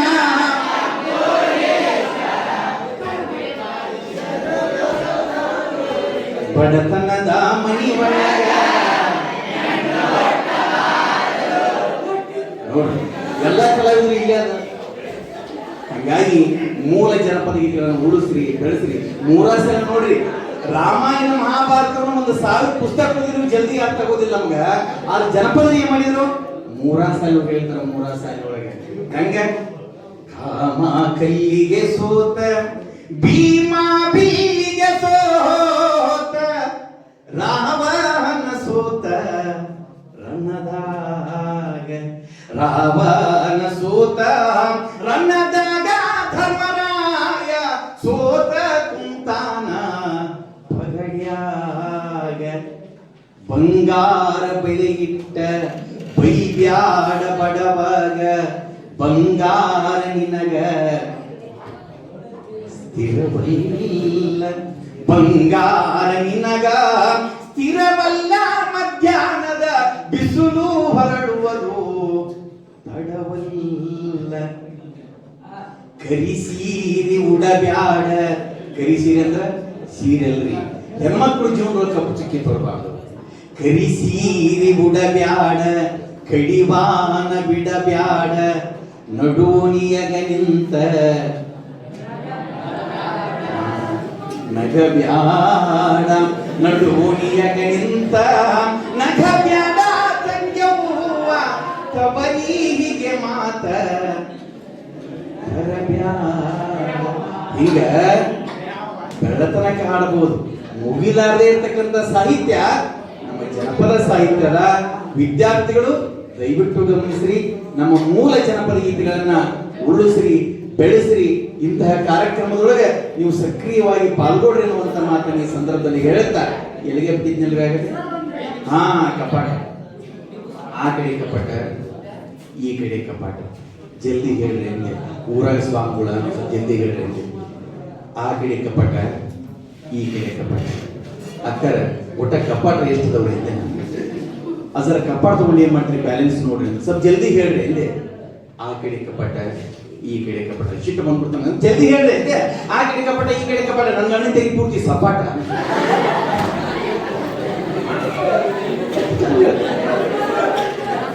ಬಂಧುಗಳೇ ಮತ್ತೊಮ್ಮೆ ನಿಮ್ಮ ಮಹಾವಿದ್ಯಾಲಯಕ್ಕೆ ಬರ್ತೇನೆ ಜನಪದ ಗೀತೆಗಳನ್ನ ಹೇಳ್ತೇನೆ ಅನ್ನುವಂಥ ಮಾತನ್ನ ಈ ಸಂದರ್ಭದಲ್ಲಿ ಹೇಳುತ್ತಾ ಜನಪದ ಸತ್ಯ ಜನಪದವೇ ನಿತ್ಯ ಜನಪದವೇ ಈ ಜಗತ್ತಿನ ಜೀವನಾಡಿ ಅನ್ನುವಂಥ ಮಾತನ್ನ ಹೇಳಿ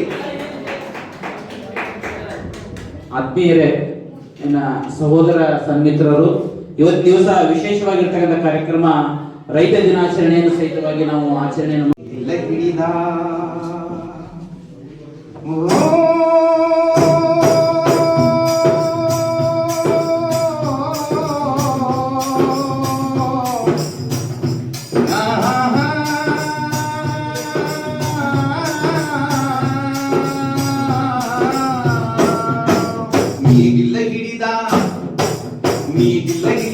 ಬರದೊಡ ಹಾಡುತ್ತ ಬರುವ ಯೋಗಿಯ ನೋಡಲಿ ಬಲ ಬಲು ಬಯಸದೆ ಸೇವೆಯ ಪೂಜೆಯು ಕರ್ಮವೆಯ ಪರಸಾಧನವೋ ಕಷ್ಟದೊಳನ್ನನೆ ದುಡಿ ಬಲಿತಾಗಿ ದೃಷ್ಟಿ ನಿಯಮದೊಳಗವನೇ ಹೋಗಿ ಉಳುವ ಯೋಗಿಯ ನೋಡಲಿ ಉಳುವ ಯೋಗಿಯ ನೋಡಲಿ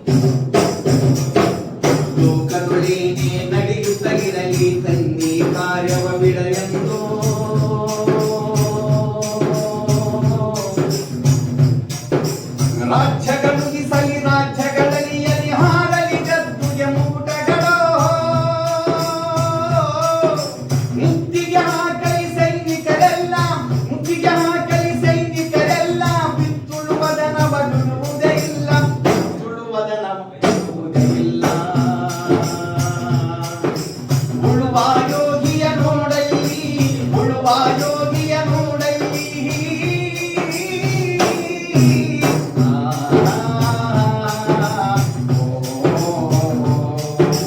ಬಾಳಿತು ನಮ್ಮಿ, ಬಾಳಿತು ನಮ್ಮಿ ನಾಗರಿಕತೆ ಶ್ರೀಮಂಗಿಲ ನೇಗಿಲನಾಶ್ರಯದಿ.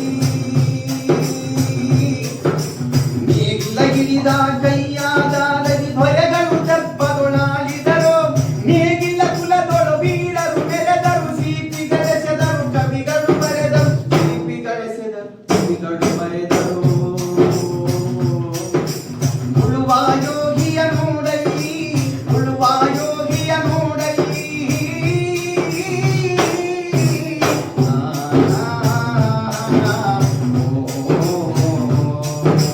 ಯಾರೂ ಅರಿಯದ, ಯಾರೂ ಅರಿಯದ ನೇಗಿಲ ಯೋಗಿ ಲೋಕತೆಯನ್ನವ ನೀಯುವನು. ಯಾರೂ ಅರಿಯದ, ಯಾರೂ ಅರಿಯದ ನೇಗಿಲ ಯೋಗಿ ಲೋಕತೆಯನ್ನವ ನೀಯುವನು. ಹೆಸರನ್ನು ಬಯಸದೆ ಅತಿ ಸುಖ ಗಳಿಸದೆ ದುಡಿವನು ಗೌರವ ಕಾಸಿಸದೆ. ನೇಗಿಲ ಕುಲದೊಳಡಗಿದೆ ಧರ್ಮ.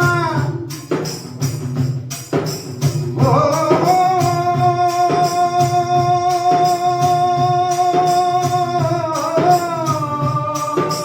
ನೇಗಿಲ ಕುಲದೊಳಡಗಿದೆ ಧರ್ಮ, ನೇಗಿಲ ಮ್ಯಾಲೆ ನಿಂತಿದೆ ಧರ್ಮ, ನೇಗಿಲ ಮ್ಯಾಲೆ ನಿಂತಿದೆ ಧರ್ಮ. ಉಳುವ ಯೋಗಿಯ ನೋಡಲಿ, ಉಳುವ ಯೋಗಿಯ ನೋಡಲಿ, ಉಳುವ ಯೋಗಿಯ ನೋಡಲಿ.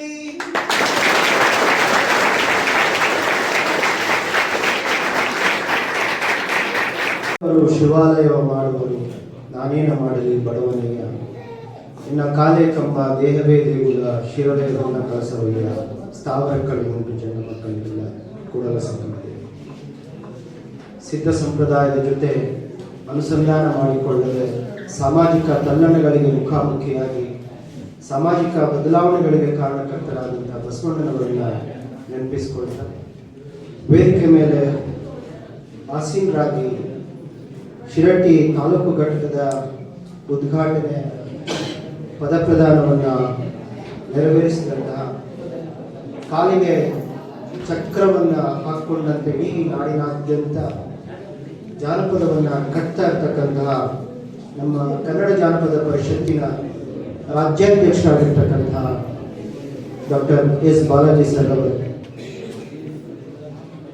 ಈ ಭಾಗದ ಗದಗ ಜಿಲ್ಲೆಯ ಅಧ್ಯಕ್ಷರಾಗಿರ್ತಕ್ಕಂಥ ಶ್ರೀ ಐ.ಬಿ. ವೆಂಕಪ್ಪ ಅವರು, ಇದೀಗ ತಾನೇ ಪದವಿ ಸ್ವೀಕಾರವನ್ನು ಮಾಡಿದಂತಹ ಶ್ರೀ ರಾಜಪುಟ್ಟಪ್ಪ ನಾಯಕ ಅವರು, ಮುಖ್ಯ ಅತಿಥಿಗಳಾಗಿ ಆಗಮಿಸಿರುವಂತಹ ರವಿಸಿದ್ದಯ್ಯ ಅವರು, ಎನ್.ಆರ್. ಕುಲಕರ್ಣಿ ಅವರು, ಎಸ್.ವೈ. ಪಾಟೀಲ್ ಅವರೇ, ಎಂ.ಸಿ. ಭಜಂತ್ರಿ ಅವರೇ, ಮಹೇಶ್ ತಳವಾರ್ ಅವರೇ, ವೇದಿಕೆ ಮೇಲೆ ಆಸೀನರಾಗಿರುವಂತಹ ಎಲ್ಲ ಗಣ್ಯಮಾನ್ಯರೇ, ವೇದಿಕೆಯ ಮುಂಭಾಗದಲ್ಲಿರುವ ಎಲ್ಲ ಬೋಧಕೇತರ ಸಿಬ್ಬಂದಿ ವರ್ಗದವರೇ ಹಾಗೂ ನನ್ನ ನೆಚ್ಚಿನ ವಿದ್ಯಾರ್ಥಿನಿಯರು. ಯಾಕೆ ನಾನು ಬಸವಣ್ಣನವರ ವಚನವನ್ನು ಹೇಳಿದೆ ಅಂತಂದರೆ, ಬಸವಣ್ಣ ಕೇವಲ ಸಾಂಸ್ಕೃತಿಕ ನಾಯಕ ಅಷ್ಟೇ ಅಲ್ಲ, ಜಾನಪದ ನಾಯಕ ಕೂಡ ಹೌದು. ಆತ ಯಾರಿಗೆ ಧ್ವನಿ ಇರಲಿಲ್ವೋ ಅವರಿಗೆಲ್ಲ ಧ್ವನಿ ಬರೋ ಹಾಗೆ ಮಾಡಿ ಮುಖ್ಯವಾಹಿನಿಗೆ ತಂದಂತಹ ಬಹಳ ಶ್ರೇಷ್ಠ ಒಬ್ಬ ವಚನಕಾರ. ಆತ್ಮೀಯ ವಿದ್ಯಾರ್ಥಿನಿಯರೇ, ವೇದಿಕೆ ಮೇಲೆ ಬಹಳ ದೊಡ್ಡ ಸಾಲಿದೆ, ಹೆಚ್ಚು ಮಾತಾಡೋದಕ್ಕೆ ಹೋಗೋದಿಲ್ಲ. ಒಂದೆರಡು ಮೂರು ವಿಚಾರಗಳನ್ನು ನಿಮ್ಮ ಜೊತೆ ಹಂಚಿಕೊಳ್ತೇನೆ. ನನಗೂ ಮತ್ತು ಈ ಗದಗ ಜಿಲ್ಲೆಗೂ ಅವಿನಾಭಾವ ಸಂಬಂಧ ಇದೆ. ನಾನು ಸರ್ಕಾರಿ ನೌಕರಿಗೆ ಸೇರಿಕೊಂಡಿದ್ದು ಇದೇ ಜಿಲ್ಲೆಯ ಮುಂಡರಗಿಯ ಸರ್ಕಾರಿ ಪ್ರಥಮ ದರ್ಜೆ ಕಾಲೇಜಿನಲ್ಲಿ 2009ರಲ್ಲಿ ಪ್ರಥಮ ಬಾರಿಗೆ ನಾನು ಉತ್ತರ ಕರ್ನಾಟಕ, ಅದರಲ್ಲೂ ಮುಂಡರಗಿಗೆ ಬಂದೆ. 2009ರಿಂದ 15 ತನಕ ಇದೇ ಜಿಲ್ಲೆಯಲ್ಲಿ ನಾನು ಇದ್ದೆ. ನನ್ನದೇ ಆದಂತಹ ಕೊಡುಗೆಯನ್ನು ಈ ಒಂದು ಸಾಂಸ್ಕೃತಿಕ ಹಾಗೂ ಶೈಕ್ಷಣಿಕ ಕ್ಷೇತ್ರಕ್ಕೆ ಕೊಟ್ಟಿದ್ದೇನೆ. ಆ ಹೆಮ್ಮೆ ಇದೆ ಮತ್ತು ಈ ಗದಗ ಜಿಲ್ಲೆಯ ಅನ್ನದ ಋಣ ನನ್ನ ಮೇಲೆ. ಜಾನಪದದ ಬಗ್ಗೆ ಈಗಾಗಲೇ ಬಾಲಾಜಿ ಸರ್ ಮಾತಾಡಿದ್ದಾರೆ, ವೆಂಕಪ್ಪ ಸರ್ ಮಾತಾಡಿದ್ದಾರೆ. ಜಾನಪದ ಬಹು ಸುದೀರ್ಘವಾದಂಥ ಪರಂಪರೆಯನ್ನು ಹೊಂದಿರತಕ್ಕಂಥದ್ದು. ಅದು ಜನರ ಜೀವನ. ವಿದ್ಯಾರ್ಥಿಗಳಾದ ನೀವು ಜನಪದ ಮತ್ತು ಜಾನಪದಕ್ಕಿರುವಂಥ ವ್ಯತ್ಯಾಸ ತಿಳ್ಕೊಳ್ಬೇಕು. ಎಲ್ಲ ಪ್ರಕಾರಗಳನ್ನ ಹೊಂದಿರತಕ್ಕಂಥದ್ದು ಜಾನಪದ. ಒಂದೊಂದು ಪ್ರಕಾರ ಏನಿದೆ, ಬಿಡಿಬಿಡಿಯಾದಂತಹ ಪ್ರಕಾರ, ಅದು ಜನಪದ. ಈಗ ನೀವು ಜನಪದ ಗೀತೆ ಅಂತ ಹೇಳಬೇಕು, ಜನಪದ ಕಥೆ ಅಂತ ಹೇಳಬೇಕು, ಜನಪದ ಕಥನ ಗೀತೆ ಅಂತ ಹೇಳಬೇಕು, ಜನಪದ ಲಾವಣಿ ಅಂತ ಹೇಳಬೇಕು, ಜನಪದ ಗಾದೆ ಅಂತ ಹೇಳಬೇಕು, ಜನಪದ ಒಗಟು ಅಂತ ಹೇಳಬೇಕು, ಜನಪದ ವೈದ್ಯ ಅಂತ ಹೇಳಬೇಕು, ಜನಪದ ಅಡಿಗೆ ಅಂತ ಹೇಳಬೇಕು, ಜನಪದ ನಂಬಿಕೆ ಅಂತ ಹೇಳಬೇಕು, ಜನಪದ ಕಲೆ ಅಂತ ಹೇಳಬೇಕು, ಜನಪದ ಒಡಪು ಅಂತ ಹೇಳಬೇಕು, ಜನಪದ ದೊಡ್ಡಾಟ, ಜನಪದ ಸಣ್ಣಾಟ, ಜನಪದ ಯಕ್ಷಗಾನ. ಹೀಗೆ ಬಿಡಿ ಬಿಡಿಯಾಗಿರುವಂಥದ್ದೆಲ್ಲ ಜನಪದ. ಒಟ್ಟಾರೆಯಾಗಿ ಎಲ್ಲವನ್ನು ಒಳಗೊಂಡಿರ್ತಕ್ಕಂಥದ್ದು ಜಾನಪದ. ಈ ವ್ಯತ್ಯಾಸ, ಯಾಕಂದ್ರೆ ನೀವು ಮಕ್ಕಳಿದ್ದೀರಿ, PU ಕಾಲೇಜ್, FM ಡಬಾಲಿ ಸಂಯುಕ್ತ ಪದವಿ ಪೂರ್ವ ಮಹಾವಿದ್ಯಾಲಯ, ನೀವು ಮುಂದೆ ಪದವಿ ಮಾಡಲಿಕ್ಕೆ ಹೊರಡ್ತೀರಾ. ಪದವಿಯಲ್ಲಿ ಐಚ್ಛಿಕ ಕನ್ನಡ ತಗೊಳ್ತೀರಾ, ಆಮೇಲೆ PG ಮಾಡ್ತೀರಾ. ಜಾನಪದ ವಿಶೇಷ ಪತ್ರಿಕೆಯಾಗಿ ತಗೊಂಡು ನೀವು PGಯನ್ನು ಮಾಡಿದಾಗ ನಿಮಗೆ ಈ ವ್ಯತ್ಯಾಸಗಳು ಗೊತ್ತಿರಬೇಕು, ಈ ಸೂಕ್ಷ್ಮತೆ ಗೊತ್ತಿರಬೇಕು. ಆ ಕಾರಣಕ್ಕಾಗಿ ನಾನು ಈ ವಿಚಾರವನ್ನು ನಿಮ್ಮ ಜೊತೆ ಹಂಚಿಕೊಂಡೆ. ಆತ್ಮೀಯ ವಿದ್ಯಾರ್ಥಿನಿಯರೇ, ನಾವೆಲ್ಲ ಇಷ್ಟೆಲ್ಲ ಹೇಳ್ತಾ ಇದ್ವಿ, ಜನಪದ ಅಜ್ಞಾತ ಕರ್ತೃತ್ವದಿಂದ ಹುಟ್ಕೊಂಡು ಅದು ಸಾಮೂಹಿಕವಾದಂತಹ ಪುನರ್ ಸೃಷ್ಟಿಯನ್ನು ಪಡ್ಕೊಂಡು ಸರಳವಾಗಿದ್ದುಕೊಂಡು ಗೇಯತೆಯಿಂದ ಕೂಡಿರುತ್ತೆ, ಹಾಡಲಿಕ್ಕೆ ಸಾಧ್ಯ ಆಗುತ್ತೆ. ನೀವು ಯಾರು ಬೇಕಾದರೂ ಜನಪದ ಗೀತೆಯನ್ನು ಕಟ್ಟಬಹುದು. ಇನ್ನೊಂದು ವ್ಯತ್ಯಾಸ ನಿಮ್ಗೆ ಗೊತ್ತಿರಬೇಕು, ಜಾನಪದ ಮತ್ತು ಶಿಷ್ಟ ಸಾಹಿತ್ಯಕ್ಕಿರುವಂತಹ ವ್ಯತ್ಯಾಸ. ಜನಪದ ಸಾಹಿತ್ಯ ಮತ್ತು ಶಿಷ್ಟ ಸಾಹಿತ್ಯಕ್ಕಿರುವಂತಹ ವ್ಯತ್ಯಾಸ. ಕುವೆಂಪು ಬರೆದಿರೋದು ಅಥವಾ ದ ರಾ ಬೇಂದ್ರೆ ಬರೆದಿರ್ತಕ್ಕಂಥದ್ದು ಶಿಷ್ಟ ಸಾಹಿತ್ಯ. ಅದನ್ನು ಯಾರು ಕೂಡ ಬದಲಾವಣೆ ಮಾಡಲಿಕ್ಕೆ ಸಾಧ್ಯ ಇಲ್ಲ. ಆದರೆ ಅದೇ ಜನಪದ ಸಾಹಿತ್ಯದ ಯಾವುದೇ ಒಂದು ಗೀತೆಯನ್ನ ಅಥವಾ ಕಥೆಯನ್ನ ನೀವು ಬೇರೆ ರೂಪದಲ್ಲಿ ಪ್ರಸ್ತುತಪಡಲಿಕ್ಕೆ ಸಾಧ್ಯ ಆಗುತ್ತೆ, ಬೇರೆ ರೀತಿಯಲ್ಲಿ ಹೇಳ್ಬೋದು. ಈಗ ಹೇಳಿದ್ರಲ್ಲ, ಬೆಳಗಾದ ನಾನೆದ್ದು ಯಾರ್ಯಾರ ನೆನೆಯಲಿ ಎಳ್ಳು ಜೀರಿಗೆ ಬೆಳೆಯೋಳ ಭೂಮ್ತಾಯ ಎದ್ದೊಂದು ಗಳಿಗೆ ನೆನೆದೇನ. ಎಳ್ಳು ಜೀರಿಗೆ ಬದಲಿಗೆ ಇನ್ಯಾವುದಾದ್ರೂ ಅಲ್ಲಿ ತಂದಿಡಬಹುದು, ಭೂಮ್ತಾಯಿ ಅನ್ನೋ ಬದಲು ಇನ್ಯಾವುದಾದ್ರೂ ಅಲ್ಲಿ ತಂದಿಡಬಹುದು. ಜನಪದ ಹೀಗೆ ಇರಬೇಕು ಅನ್ನುವ ಯಾವ ನಿರ್ಬಂಧತೆಯೂ ಕೂಡ ಇಲ್ಲ. ಮಹೇಶ್ ಹೇಳಿದ್ರಲ್ಲ, ಯಾವುದೇ ಧರ್ಮ, ಯಾವುದೇ ಜಾತಿ, ಯಾವುದೇ ಮತ ಪಂಥಗಳಿಗೆ ಸೇರಿದಂಥದ್ದಲ್ಲ, ಯಾವ ಪ್ರದೇಶಕ್ಕೂ ಸೇರಿದಂಥದ್ದಲ್ಲ. ಒಬ್ಬ ಗ್ರಾಮೀಣ ಭಾಗದ ಪ್ರತಿಭೆ ಸಾಮೂಹಿಕ ಪುನಃಸೃಷ್ಟಿಯನ್ನ ಮಾಡಿದ್ನಲ್ಲ, ಅವನಿಗೆ ವಿಶ್ವಪ್ರಜ್ಞೆ ಇತ್ತು. ಹೇಗೆ ವಿಶ್ವಪ್ರಜ್ಞೆ ಇತ್ತು? ನಾನು ಹೇಳಿದ್ನಲ್ಲ, ಭೂಮಿ ತಾಯಿಯ ನೆನೆಯೋಣ ಅಂದಾಗ ಭೂಮಿ ತಾಯಿ ಕೇವಲ ಶಿರಟ್ಟಿಗೆ ಮಾತ್ರ ಸಂಬಂಧಪಟ್ಟಿದ್ದಲ್ಲ, ಇಡೀ ವಿಶ್ವಕ್ಕೆ ಸಂಬಂಧಪಟ್ಟದ್ದು ಭೂಮಿ ಅನ್ನುವಂಥದ್ದು. ಅಲ್ಲಿ ಬೇರೆ ಯಾವುದನ್ನೂ ತಂದಿಲ್ಲ ಅಲ್ವಾ? ಈ ಸೂಕ್ಷ್ಮತೆಗಳನ್ನ ಅರ್ಥ ಮಾಡ್ಕೊಂಡು ಹೋಗ್ಬೇಕು. ನಾನು ಯಾವ ನಾಡಿನಲ್ಲಿ, ಯಾವ ಜಾಗದಲ್ಲಿ ನಿಂತ್ಕೊಂಡು ಮಾತಾಡ್ತಿದ್ದೀನಿ ಅಂತಂದ್ರೆ, ಕೋಮು ಸಾಮರಸ್ಯವನ್ನ ಜಗತ್ತಿಗೆ ಸಾರಿದಂತ ಒಂದು ಬಹಳ ಅದ್ಭುತವಾದಂತ ಸ್ಥಳದಲ್ಲಿ ನಿಂತ್ಕೊಂಡು ನಾನು ಮಾತಾಡ್ತಾ ಇದ್ದೀನಿ. ನಾನು ಕೋಮು ಸಂಘರ್ಷಗಳು ಹೆಚ್ಚಾಗ್ತಾ ಇರುವಂತಹ ಸಂದರ್ಭದಲ್ಲಿ ಕೋಮು ಸಾಮರಸ್ಯ ಸಾರುವ ಉರುಸುಗಳು ಎನ್ನುವಂತ ಒಂದು ಲೇಖನ ಬರೆದೆ. ಅದು ಗೌರಿ ಲಂಕೇಶ್ ಪತ್ರಿಕೆಯಲ್ಲಿ ಈಗ ನ್ಯಾಯಪಥ ಅಂತೇಳಿ ಪ್ರಕಟ ಆಗುತ್ತೆ. ಬಹಳ ದೊಡ್ಡ ಮಟ್ಟದಲ್ಲಿ ಅದಕ್ಕೆ ಪ್ರಚಾರ ಸಿಕ್ತು. ಬೆಂಗಳೂರು ವಿಶ್ವವಿದ್ಯಾಲಯದ ಟೆಕ್ಸ್ಟ್ ಬುಕ್ ಅಲ್ಲಿ ಆ ಲೇಖನವನ್ನು ಹಾಕೊಂಡು ಪದವಿ ತರಗತಿ. ಯಾಕೆ ಮಾತನ್ನು ಹೇಳ್ತಾ ಇದ್ದೀನಿ ಅಂತಂದ್ರೆ, ಅಲ್ಲಿ ಜಾತಿ ಮತ ಪಂಥ ಯಾವುದು ಬರೋದಿಲ್ಲ, ಎಲ್ಲರೂ ಸೇರ್ಕೊಂಡು ಮಾಡ್ತಾರೆ. ನಮ್ಮ ನಾಡು ಇರಬೇಕಾಗಿರ್ತಕ್ಕಂಥದ್ದು ಹೀಗೆ. ನಮ್ಮ ದೇಶ ಇರಬೇಕಾಗಿರ್ತಕ್ಕಂಥದ್ದು ಹೀಗೆ, ಕೋಮು ಸಾಮರಸ್ಯವನ್ನ ಸಾರಬೇಕು. ಈ ರೀತಿಯ ತಾಣಗಳು ಇಡೀ ಜಗತ್ತಿನಲ್ಲಿ ಹೆಚ್ಚಾಗಬೇಕು, ನಮ್ಮ ನಾಡಿನಲ್ಲಿ ಹೆಚ್ಚಾಗಬೇಕು, ನಮ್ಮ ದೇಶದಲ್ಲಿ ಹೆಚ್ಚಾಗಬೇಕು. ಯಾಕಂದ್ರೆ ತಮ್ಮ ಬೇಳೆಯನ್ನ ಬೇಯಿಸ್ಕೊಳ್ಳೋದಕ್ಕೆ ಅನೇಕ ಪಟ್ಟಭದ್ರ ಹಿತಾಸಕ್ತಿಗಳು ಈ ನಾಡಿನಲ್ಲಿ, ಈ ದೇಶದಲ್ಲಿ ಬೇರೆ ಬೇರೆ ರೀತಿಯಲ್ಲಿ ವಿಷ ಬೀಜವನ್ನ ಬಿತ್ತುವಂತ ಕೆಲಸವನ್ನ ಮಾಡ್ತಾ ಇರ್ತಾರೆ. ಇನ್ನೊಂದು ಮುಖ್ಯವಾದಂತ ವಿಚಾರ ಹೇಳಿ ನನ್ನ ಮಾತುಗಳನ್ನು ಮುಗಿಸ್ತೇನೆ. ಯಾಕಂದ್ರೆ ದೊಡ್ಡ ಸಾಲಿದೆ, ಮಾತಾಡೋರು ಇನ್ನೂ ಇರಬಹುದು, ನೀವು ಹೋಗೋದಿಲ್ಲ. ನನ್ನ PhD ಥೀಸಿಸ್ ಜನಪದ ಸಾಹಿತ್ಯದಲ್ಲಿ ವರ್ಗ ಸಂಘರ್ಷದ ನೆಲೆಗಳು ಅಂತ. ವರ್ಗ ಸಂಘರ್ಷ ಅಂತಂದ್ರೆ ಬಡವ ಮತ್ತು ಶ್ರೀಮಂತರ ನಡುವೆ ಇರುವಂತಹ ತಾರತಮ್ಯತೆ ಏನಿದೆ ಅದನ್ನ ಜನಪದಕಾರರು ಹೇಗೆ ಚಿತ್ತರಿಸಿದ್ದಾರೆ. ಕೇವಲ ಸಂತೋಷಕ್ಕಾಗಿ ಬಂದಿದ್ದಲ್ಲ, ತಮಗೆ ನೋವಾದಾಗ್ಲೂ, ತಮಗೆ ಶೋಷಣೆ ಆದಾಗ್ಲೂ, ತಾವು ದಬ್ಬಾಳಿಕೆ ಒಳಗಾದಾಗ್ಲೂ ಕೂಡ ಜನಪದ ಸಾಹಿತ್ಯವನ್ನು ರಚನೆ ಮಾಡಿದ್ದಾರೆ. ನಿಮ್ಗೆ ನೋಡಿ, ಬಹಳ ಅದ್ಭುತವಾದಂತಹ ಒಂದು ಜನಪದ ಗೀತೆಯ ಸಾಲಿದೆ. ಬಡವರು ಸತ್ತಾರೆ ಸುಡಲಿಕ್ಕೆ ಸೌದಿಲ್ಲ, ಬಡವರು ಸತ್ತಾರೆ ಸುಡಲಿಕ್ಕೆ ಸೌದಿಲ್ಲ. ಬರೀ ಸಂತೋಷದ ಹಾಡುಗಳಲ್ಲ. ಸುಡಲಿಕ್ಕೆ ಸೌದಿಲ್ಲ ಅಂತಂದ್ರೆ ಗೌರವಯುತವಾದಂತಹ ಶವ ಸಂಸ್ಕಾರವನ್ನು ಮಾಡಲಿಕ್ಕೂ ಕೂಡ ಸಾಧ್ಯ ಆಗದೆ ಇರುವಂತ ಪರಿಸ್ಥಿತಿ. ಬದುಕಿನಲ್ಲೂ ಕೂಡ ಸಂತೋಷ ಇಲ್ಲ, ಸಾವಿನಲ್ಲೂ ಕೂಡ ಸಂತೋಷ ಇಲ್ಲ. ಅಂತಹ ಬದುಕನ್ನ ನಮ್ಮ ಈ ಸಮಾಜದಲ್ಲಿ ಬಡವರು ಅನುಭವಿಸ್ತಾ ಇದ್ದಾರೆ. ಅಂತಹ ನೋವಿನ ಬದುಕು ಅವ್ರದ್ದಾಗಿದೆ, ಅಂತ ನೋವಿನ ಸಾವು ಕೂಡ ಅವ್ರದ್ದಾಗಿದೆ ಅನ್ನೋದನ್ನ ನಾವೆಲ್ಲರೂ ಕೂಡ ಮನೆಗಾಣಬೇಕಾಗಿದೆ. ಆತ್ಮೀಯ ವಿದ್ಯಾರ್ಥಿಗಳೇ, ಇದನ್ನ ನಾನು ನಂಬಿಸ್ಲಿಕ್ಕೆ ಹೋಗೋದಿಲ್ಲ. ನೀವು ಏನ್ ಮಾಡಬಹುದು? PU ವಿದ್ಯಾರ್ಥಿಗಳಾಗಿದ್ದೀರಿ, ನಿಮ್ಮ ಶಿರಹಟ್ಟಿ ಭಾಗದಲ್ಲಿರುವಂತಹ ಜನಪದ ಗೀತೆಗಳನ್ನ ಸಂಗ್ರಹ ಮಾಡಬಹುದು, ಜನಪದ ಲಾವಣಿಗಳನ್ನ ಸಂಗ್ರಹ ಮಾಡಬಹುದು, ಜನಪದ ನಂಬಿಕೆಗಳನ್ನ ನೀವು ಸಂಗ್ರಹ ಮಾಡಬಹುದು, ಗಾದೆಗಳನ್ನ ಸಂಗ್ರಹ ಮಾಡಬಹುದು. ಯಾಕೆ ಗಾದೆಗಳನ್ನ ಸಂಗ್ರಹ ಮಾಡಬೇಕು ಅಂತಂದ್ರೆ, ಯಾರು ಸಾಂದರ್ಭಿಕವಾಗಿ ಗಾದೆ ಮಾತುಗಳನ್ನು ಬಳಸ್ಲಿಕ್ಕೆ ಬರ್ತಾ ಇಲ್ಲ, ಅದೇನೋ ಹೇಳ್ತಾರಲ್ಲ ಹಾಗೆ ಅಂತಾರೆ. ಯಾಕಂದ್ರೆ ಆ ಸಂದರ್ಭದಲ್ಲಿ ಯಾವ ಗಾದೆ ಮಾತು ಹೇಳಬೇಕು ಅನ್ನೋದು ಗೊತ್ತಿಲ್ಲ.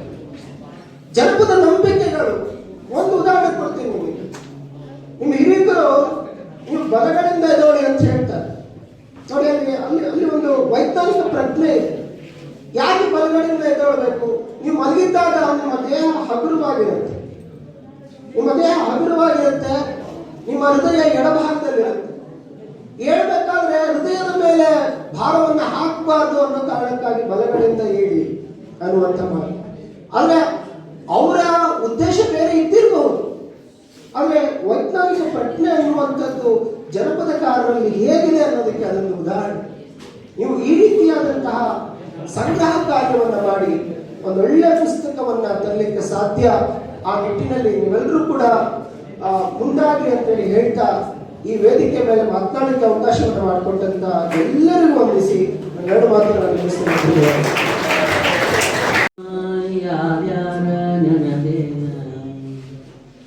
ಎಳ್ಳು ಜೀಗಿ ಬೆಳವಂತ, ಎಳ್ಳು ಜೀಗಿ ಬೆಳವಂತ ಕುಂತಾನ,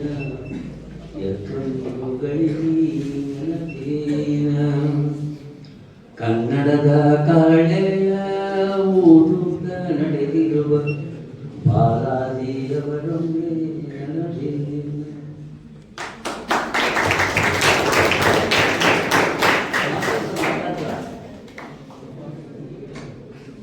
ಈ ಜಾನಪದ ಸಾಹಿತ್ಯದ ಮೇಲೆ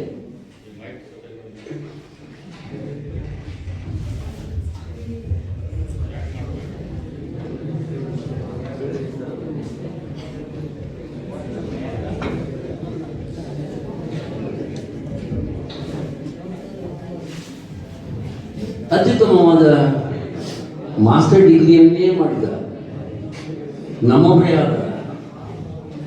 ಇಲ್ಲಿಯ ಅನೇಕ ವಿದ್ಯಾರ್ಥಿಗಳಿಗೆ ವಿದ್ಯಾದಾನ ಮಾಡಿದ ಭಾಷೆ ಅವರಿಗೆ ಈ ಜಾನಪದ ಕಾಳೆಯನ್ನು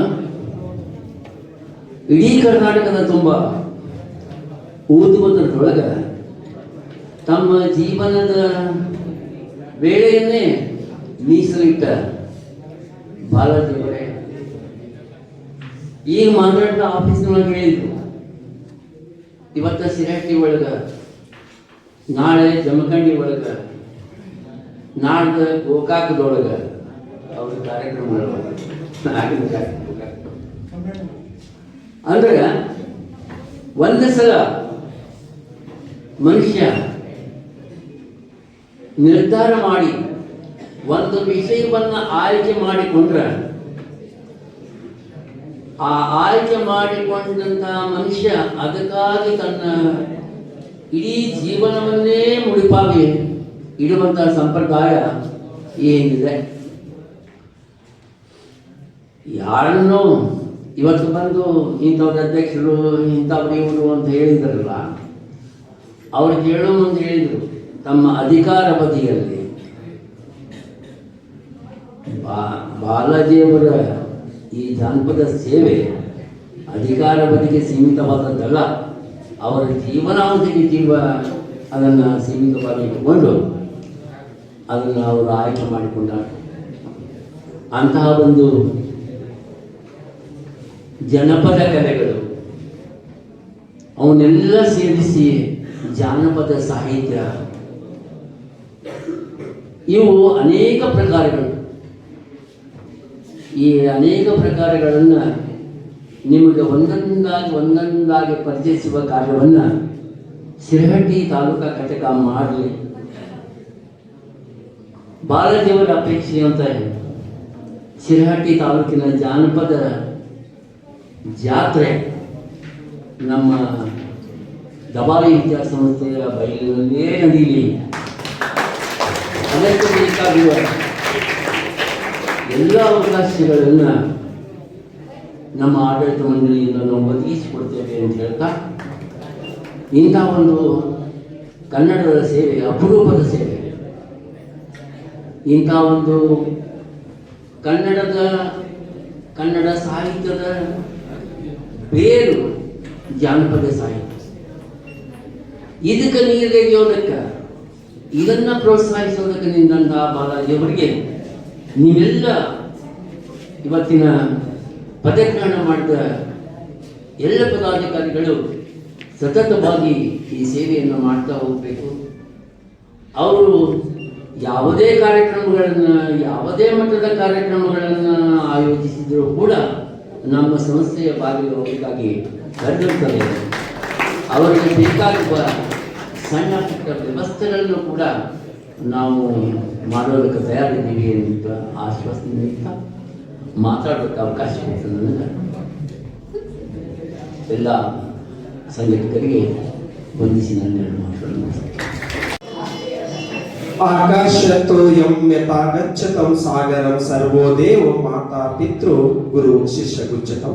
ವೇದಿಕೆ ಮೇಲೆ ಆಸೀನರಾದಂತಹ ಎಲ್ಲ ಗಣ್ಯಮಾನ್ಯರಿಗೂ ಹಾಗೂ ವೇದಿಕೆಯ ಮುಂಭಾಗದಲ್ಲಿರುವಂತಹ ಮಾರ್ಗೋಪಾಯಿ ಉಪನ್ಯಾಸಕರಿಗೂ ಮತ್ತು ವಿದ್ಯಾರ್ಥಿಗಳಿಗೂ ನಮಸ್ಕಾರವನ್ನು ತಿಳಿಸ್ತಾ, ಕನ್ನಡ ಜಾನಪದ ಪರಿಷತ್ ಬೆಂಗಳೂರು, ಕನ್ನಡ ಜಾನಪದ ಪರಿಷತ್ ಸಿರಹಟ್ಟಿ ಇಂದು ಈ ಒಂದು ಕನ್ನಡ ಜಾನಪದ ಪರಿಷತ್ ಸಿರಹಟ್ಟಿನ ಒಂದು ಅಧ್ಯಕ್ಷೀಯ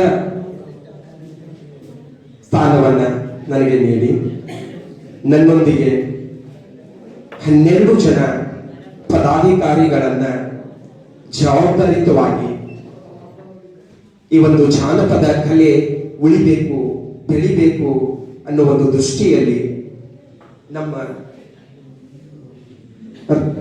ಕನ್ನಡ ಜಾನಪದ ಪರಿಷತ್ತಿನ ರಾಜ್ಯಾಧ್ಯಕ್ಷರಾದಂತಹ ಡಾಕ್ಟರ್ ಜಾನಪದ ಎಸ್ ಬಾಲಾಜಿ ಗುರುಗಳು ನನಗೆ ಒಂದು ಪದವಿಯನ್ನ ಸ್ವೀಕಾರವನ್ನ ಮಾಡಿದ್ದಾರೆ. ಅದು ನಮ್ಮ ಜಿಲ್ಲಾಧ್ಯಕ್ಷರ ಒಂದು ಸಮ್ಮುಖದಲ್ಲಿ ನನಗೆ ಅತೀವಾದಂತಹ ಒಂದು ಸಂತೋಷ ಆಗ್ತಾ ಇದೆ. ನಾನು ಹೆಚ್ಚಿಗೆ ಮಾತಾಡೋದಿಲ್ಲ, 2 ಮಾತನ್ನ ಮಾತಾಡ್ತೀನಿ. ಕನ್ನಡ ಜಾನಪದ ಎಂಬುದು ಭಾರತ ದೇಶದಲ್ಲಿಯೇ ಕರ್ನಾಟಕ ರಾಜ್ಯ ಏನಂತಂದ್ರೆ ಕನ್ನಡ ಜಾನಪದಕ್ಕೆ ಅತಿ ಹೆಚ್ಚಿಗೆಯನ್ನ ನಮಗೆ ಕೊಡುಗೆಯನ್ನ ನೀಡಿದಂತ ಒಂದು ರಾಜ್ಯ. ಇಲ್ಲಿ ನಾವು ಮೌಖಿಕವಾಗಿ, ಸಾಮೂಹಿಕವಾಗಿ ಜನಪದರು ಸಂಸ್ಕೃತಿಯನ್ನ ಬಿಂಬಿಸುವಂತಹ ತಮ್ಮ ಒಂದು ಭಾಷೆಯ ಮೂಲಕ ಮೌಖಿಕವಾಗಿ ಹೇಳುವಂತ ಒಂದು ಕಲೆಗೆ ನಾವು ಜಾನಪದ ಕಲೆ ಅಂತ ಹೇಳಿ ಕರಿತೀವಿ. ಅಲ್ಲಿ ನೃತ್ಯ ಆಗಿರಬಹುದು, ಜಾನಪದ ನೃತ್ಯಗಳಾಗಿರಬಹುದು, ಡೊಳ್ಳು ಕುಣಿತ, ವೀರಗಾಸೆ ಮೊದಲಾದ ಗೀಗಿ ಪದ ಆಗಿರಬಹುದು, ಮತ್ತೊಂದು ಹಲವಾರು ರೀತಿಯಾದಂತಹ ಪದಗಳನ್ನು ನಾವು ಇಲ್ಲಿ ಜಾನಪದವಾಗಿ ನಾವು ತಗೋತೀವಿ. ವಿದ್ಯಾರ್ಥಿಗಳಿಗೆ ನಾನು ಹೇಳೋದು ಒಂದೇ, ಈ ಒಂದು ಟ್ಯಾಕ್ಟರ್ ಜಾನಪದವನ್ನ ಬಿಟ್ಟು ಮೂಲ ಜಾನಪದವನ್ನ ಅರ್ಥ ಮಾಡಿಕೊಂಡು ಜೀವನದಲ್ಲಿ ಯಾವ ರೀತಿಯಾಗಿ ನಾವು ಶಿಕ್ಷಣವನ್ನು ಕಲಿಬೇಕಂದ್ರೆ, ಒಂದು ಹಿರಿಯರ ಒಂದು ಮಾತು ಹೇಳ್ತಾರೆ, ಇತ್ ಶಿಕ್ಷಣಂ ಇತ್ ಉಗ್ರಂ, ಇತ್ ಶಿಕ್ಷಣಂ ಇತ್ ಉಗ್ರಂ, ಇತ್ ಸಂಸ್ಕೃತಿ ಸಂಸ್ಕಾರಂ ನಿಗ್ರಂ ಉಗ್ರಂ. ಇದರ ಅರ್ಥ ಇಷ್ಟೇ, ಶಿಕ್ಷಣವನ್ನ ಕಲ್ತವ ಉಗ್ರನಾಗಬಲ್ಲ. ಅದೇ ವಿದ್ಯಾರ್ಥಿ ಸಂಸ್ಕೃತಿ ಸಂಸ್ಕಾರದೊಂದಿಗೆ ಜಾನಪದವಾಗಿ ನಾವು ನಮ್ಮ ಆಚಾರ ವಿಚಾರಗಳನ್ನ ತಿಳಿದುಕೊಂಡು ಶಿಕ್ಷಣವನ್ನು ಕಲಿತಾಗ ಮಾತ್ರ ಒಬ್ಬ ಒಳ್ಳೆಯ ವ್ಯಕ್ತಿ ಆಗ್ಲಿಕ್ಕೆ ಸಾಧ್ಯ ಅಂತಕ್ಕಂಥ ಮಾತನ್ನೇ ಹೇಳ್ತಾ ಇಲ್ಲಿ ನನಗೆ ಮಾತಾಡಲಿಕ್ಕೆ ಅವಕಾಶ ಮಾಡಿಕೊಂಡಂತಹ ಸಂಘಟಕರಿಗೂ ಹಾಗೂ ರಾಜ್ಯಾಧ್ಯಕ್ಷರಿಗೂ ಸರ್ವಸಮ್ಮತ ವೇದಿಕೆ ಮೇಲೆ ಆಶೀರ್ವಾದಂತಹ ಗಣ್ಯರಿಗೂ ನಮಸ್ಕರಿಸುತ್ತಾ ನನ್ನ ಎರಡು ಮಾತನ್ನು ವೇದಿಕೆ ಮೇಲೆ ಆಶೀರ್ವಾಗಿರ್ತಕ್ಕಂತಹ ಕ್ರಿಯಾಶೀಲ ಕನ್ನಡ ಜಾನಪದ ಪರಿಷತ್ತಿನ ರಾಜ್ಯಾಧ್ಯಕ್ಷರು ಹಾಗೂ ನಮ್ಮ ಮಾರ್ಗದರ್ಶಕರಾದ ಡಾಕ್ಟರ್ ಎಸ್ ಬಾಲಾಜಿ ಗುರುಗಳೇ, ಹಾಗೂ ನನ್ನ ಪದವಿ ಗುರುಗಳು ಮತ್ತು ನನ್ನ ಮಾರ್ಗದರ್ಶಕರಾಗಿರ್ತಕ್ಕಂಥ ಡಾಕ್ಟರ್ ಎಸ್ ರಿಯಾಜ್ ಪಾಷಾ ಗುರುಗಳೇ, ಹಾಗೂ ಇಲ್ಲಿ ವೇದಿಕೆ ಮೇಲೆ ಉಪಸ್ಥಿತಕ್ಕಂತಹ ಎಲ್ಲ ಅತಿಥಿ ಮಹೋದಯರೇ, ಗಣ್ಯರೇ, ಹಿರಿಯರೇ, ಹಾಗೂ ಎಲ್ಲ ನನ್ನ ವಿದ್ಯಾರ್ಥಿ ಸ್ನೇಹಿತರೇ, ಸಹೋದರಿಯರೇ, ನಾನು ಜಾಸ್ತಿ ಮಾತಾಡಲಿಕ್ಕೆ ಹೋಗೋದಿಲ್ಲ. ಒಂದು ಜಾನಪದ ಹಾಡು ಹೇಳ್ಬೇಕು. ನಾವೆಲ್ಲ ಇಷ್ಟೊಂದಿಗೂ ಎಲ್ಲ ಅತಿಥಿ ಗಣ್ಯರು ಹೇಳಿದರು, ಜಾನಪದ ಮತ್ತು ಜನಪದದ ವ್ಯತ್ಯಾಸವನ್ನು ತಿಳಿಸ್ಕೊಟ್ರು. ಬಹುಶಃ ನಿಮಗೆಲ್ಲ ತಿಳಿದಿರಬೇಕು. ಹಾಗೆ ಜಾನಪದ ಮನುಷ್ಯನ ಹುಟ್ಟಿನಿಂದ ಮತ್ತು ಮನುಷ್ಯ ಸಾಯುವವರೆಗೆ, ಆತನ ಚಟ್ಟದವರೆಗೆ ಸಂಪೂರ್ಣವಾಗಿ ಜಾನಪದ ನಮ್ಮನ್ನು ಆವರಿಸಿಕೊಂಡಿದೆ, ನಮ್ಮ ಬದುಕಿನ ಪೂರ್ತಿ. ಅದಕ್ಕೆ ಒಂದು ಉದಾಹರಣೆ ಹೇಳಬೇಕಂದ್ರೆ, ನೀವೆಲ್ಲ ಒಂದು ಮಾತು ಕೇಳಿರ್ಬಹುದು.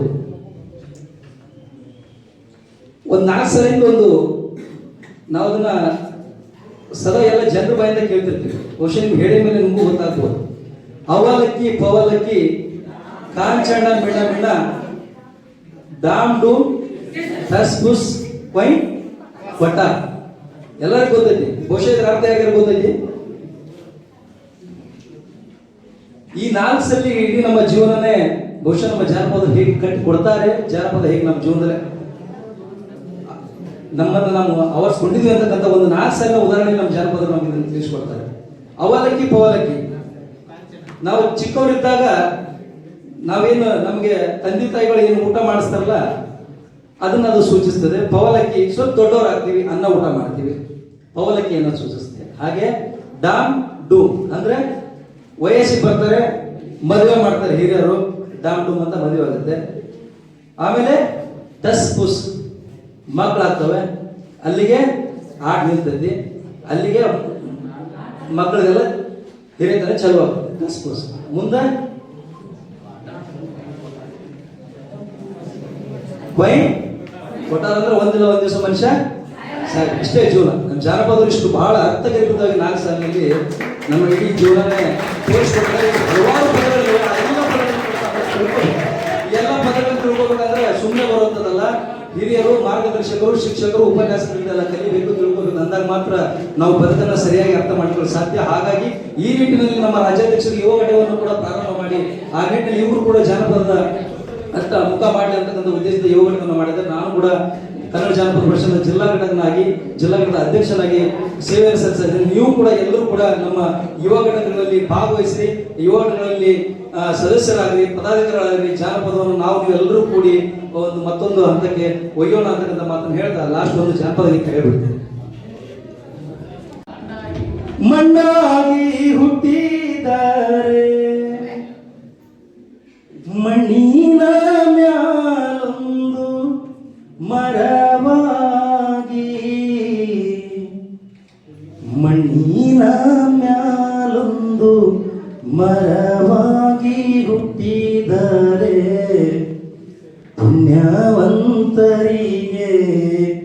ನೆರಳಾಗಿ ಕಾಶಿಗೆ ಹೋಗೋಕೆ ಎಸೊಂದು ದಿನ ಬೇಕು ಕಾಶಿಗೆ ಹೋಗೋಕೆ ಎಸೊಂದು ದಿನ ಬೇಕು ದಾಸೊತ್ತಿನ ಹಾದಿ ತವರು ದಾಸೊತ್ತಿನ ಹಾದಿ ತವರೂರು ಮನೆಯಾಗೆ ಕಾದು ಕುಂತಾಳೆ ಹಡೆದವ್ವ ಜಗಕ್ಕೆಲ್ಲವಳೆ ಪರದೈವ. ನಮಸ್ಕಾರ. ಸನ್ಮಾನವನ್ನು ಸ್ವೀಕಾರ ಮಾಡತಕ್ಕಂಥ ಯಾವತ್ತು ರಾಜ್ಯಾಧ್ಯಕ್ಷರಾಗಿರ್ತಕ್ಕಂಥ ಡಾಕ್ಟರ್ ಜನಪದ ಬಾಲಾಜಿ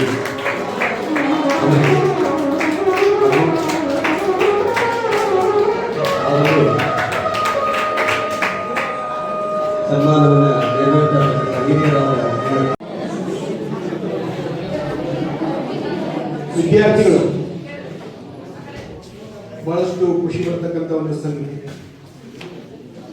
ಕಾರ್ಯಕ್ರಮದೊಳಗೆ ಅಧ್ಯಕ್ಷೀಯ ನುಡಿಗಳು ಬಂದವಪ್ಪ ಅಂತಂದ್ರೆ ನೀವೆಲ್ಲ ತಿಳ್ಕೋಬೇಕು, ಕಾರ್ಯಕ್ರಮ ಮುಗ್ಲಿಕ್ಕೆ ಬರೋದಂತೆ. ಅದಕ್ಕೆ ಬೆಳಗ್ಗೆಯಿಂದ 7:30ರಿಂದ ಇಲ್ಲಿವರೆಗೂ ಸಹಿತ ತಾವು ಬೇರೆ ಬೇರೆ ಈ ಕಾರ್ಯಕ್ರಮದ ಪೂರ್ವಭಾವಿ ಚಟುವಟಿಕೆಯಲ್ಲಿ ತೊಡಗಿಕೊಂಡು ಕಾರ್ಯಕ್ರಮ ಯಶಸ್ವಿ ಆಗಲಿಕ್ಕೆ ನಿಮ್ಮೆಲ್ಲರ ಸಹಕಾರ ಬಹಳ ಅದಾಗಿದೆ. ಇಂಥ ಒಂದು ವೇದಿಕೆಯಲ್ಲಿ ಕನ್ನಡ ಜಾನಪದ ಪರಿಷತ್ತು ಬೆಂಗಳೂರು, ಕನ್ನಡ ಜಾನಪದ ಪರಿಷತ್ತು ಶಿರಹಟ್ಟಿ ಮತ್ತು ನಮ್ಮ FM ಡಬಾಲಿ ಪದವಿ ಪೂರ್ವ ಕಾಲೇಜು ಶಿರಹಟ್ಟಿ ಅವರುಗಳ ಸಂಯುಕ್ತ ಆಶ್ರಯದಲ್ಲಿ ಶಿರಹಟ್ಟಿ ತಾಲೂಕು ಘಟಕದ ಉದ್ಘಾಟನೆಯನ್ನ ಕಾರ್ಯಕ್ರಮದ ಪ್ರಾರಂಭದಿಂದ ಇಲ್ಲಿವರೆಗೆ ತಾವೆಲ್ಲರೂ ಬಹಳಷ್ಟು ಅಟೆಂಟಿವ್ ಆಗಿ ಕಾರ್ಯಕ್ರಮದಲ್ಲಿ ಭಾಗವಹಿಸಿ ಕಾರ್ಯಕ್ರಮವನ್ನು ಯಶಸ್ವಿಯಾಗಲಿಕ್ಕೆ ವಿಶೇಷವಾಗಿ ವಿದ್ಯಾರ್ಥಿಗಳು, ನಂತರದಲ್ಲಿ ಕಾರ್ಯಕ್ರಮದಲ್ಲಿ ಭಾಗವಹಿಸಿದಂಥ ವೆಟರನ್ ಅಂತ ಹೇಳೋದು ನುರಿಸಂತವರು, ಬದುಕಿನಲ್ಲಿ ಪಕ್ವತೆಯನ್ನು ಪಡ್ಕೊಂಡವರು, ಬೇರೆ ಬೇರೆ ರಂಗದಲ್ಲಿ ಅವರೆಲ್ಲರೂ ಸೇರಿದ ಮೇಲೆ ಈ ಒಂದು ವೇದಿಕೆಗೆ ಬಹಳಷ್ಟು ಘನತೆ, ಗೌರವ ಹೆಚ್ಚಿಗಾಗಿದೆ. ಹೀಗೆ ಅನೇಕ ಮಹಿಳೆಯರು ಮಾತಾಡಿದರು ಈ ಒಂದು ಕಾರ್ಯಕ್ರಮದ ಬಗ್ಗೆ. ನನಗೆ ಒಂದು ಪ್ರಶ್ನೆ ಬಂತು, ನೀವೆಲ್ಲ ಇಲ್ಲಿ ವೀರಗಾಸೆ ಅಥವಾ ಜನಪದದ ನುಡಿಗಳು, ಹಾಡುಗಳು ಹೇಳುವಂತೆ ಬಹಳಷ್ಟು ಅಟೆಂಟಿವ್ ಆಗಿ ಕೂತಿದ್ರಿ. ಅಷ್ಟೇ ಎಲ್ಲ ನಮ್ಮ ವಿದ್ಯಾರ್ಥಿ ಇರಬೇಕು ಅಂತ ಅವರ ಮಗು ಸಹಿತ ಇತ್ತು, ಅದು ಸಹಿತ ವೀರಗಾಸೆಯನ್ನ ಬಹಳಷ್ಟು ಅಟೆಂಟಿವ್ ಆಗಿ ಕೇಳ್ತಿತ್ತು ಅಂತ. ಹೀಗೆ ಇಂತಹ ಒಂದು ಸಂಪನ್ಮೂಲ ಅಥವಾ ವಿದ್ಯಾರ್ಥಿಗಳನ್ನು ನಾವು ಒಯ್ದಿರ್ತೀವಿ, ನೀವು ದಾರಿ ತಪ್ತಾ ಇದ್ದೀರಿ. ನಾವೇನಿದ್ದೀವಲ್ಲ ಈಗ ಹಿರಿಯರು ಅಂತ, ನಮಗಿಂತ ಹಿರಿಯರು ಅಂತ ನಾವು ನಿಮಗೆ ಮಾರ್ಗದರ್ಶನ ಮಾಡೋದ್ರಲ್ಲಿ ವ್ಯತ್ಯಾಸ ಮಾಡ್ತಾ ಇದ್ದೀವಿ ಅಂತ ಅನಿಸ್ತದೆ ನಮಗೆಲ್ಲ. ಇದನ್ನೆಲ್ಲ ಕಾರ್ಯಕ್ರಮ ಆಯೋಜನೆ ಮಾಡುವಾಗ ನಮ್ಮ ರಾಜು ನಾಯಕರು ನಮ್ಮನ್ನು ಬಂದು ಭೇಟಿಯಾದಾಗ ಇದು ಒಂಥರ ನಿರಾಸ ಅಂತ ಅನಿಸ್ತಾ ಇತ್ತು ನಮಗೆ. ನಮ್ಮ ಅನೇಕ ಮೆಮರೀಸ್ ಅನ್ನ, ನಮ್ಮ ಅನೇಕ ನೆನಪುಗಳನ್ನ ನೆನಪಿಸಿಕೊಳ್ಳಿಕ್ಕೆ ಈ ಒಂದು ವೇದಿಕೆ ಬಹಳಷ್ಟು ಸಾಕ್ಷಿ ಆಯಿತು ಅಂತ. ನೀವು ಡಿಜೆ ಮ್ಯೂಸಿಕ್ ಅನ್ನ ಬಹಳಷ್ಟು ಅಟೆಂಟಿವ್ ಆಗಿ ಕೇಳ್ತಿರ್ತೀರಿ, ಅದು ಕೂಡ ಕುಣಿತಿರ್ತೀರಿ. ಆ DJ ಮ್ಯೂಸಿಕ್ ಅನ್ನ ಇಲ್ಲಿ ಕೆಲವಿಷ್ಟು ಮ್ಯೂಸಿಕಲ್ ಇನ್ಸ್ಟ್ರೂಮೆಂಟ್ಸ್ ಅನ್ನ ಬಳಸಿಕೊಂಡು ಕಲಾವಿದರು ತಮ್ಮ ಒಂದು ಹಾಡನ್ನ, ಜನಪದ ಹಾಡನ್ನ, ವೀರಗಾಶೆ ಅಂತ ಹೇಳ್ತೀವಿ, ಅದನ್ನ ನೋಡಿದಾಗ ಅವನ್ನೆಲ್ಲವನ್ನ ಮರೆಸ್ತಕ್ಕಂತ ಶಕ್ತಿ, ಸಾಮರ್ಥ್ಯ ಇತ್ತು ಅಂತ.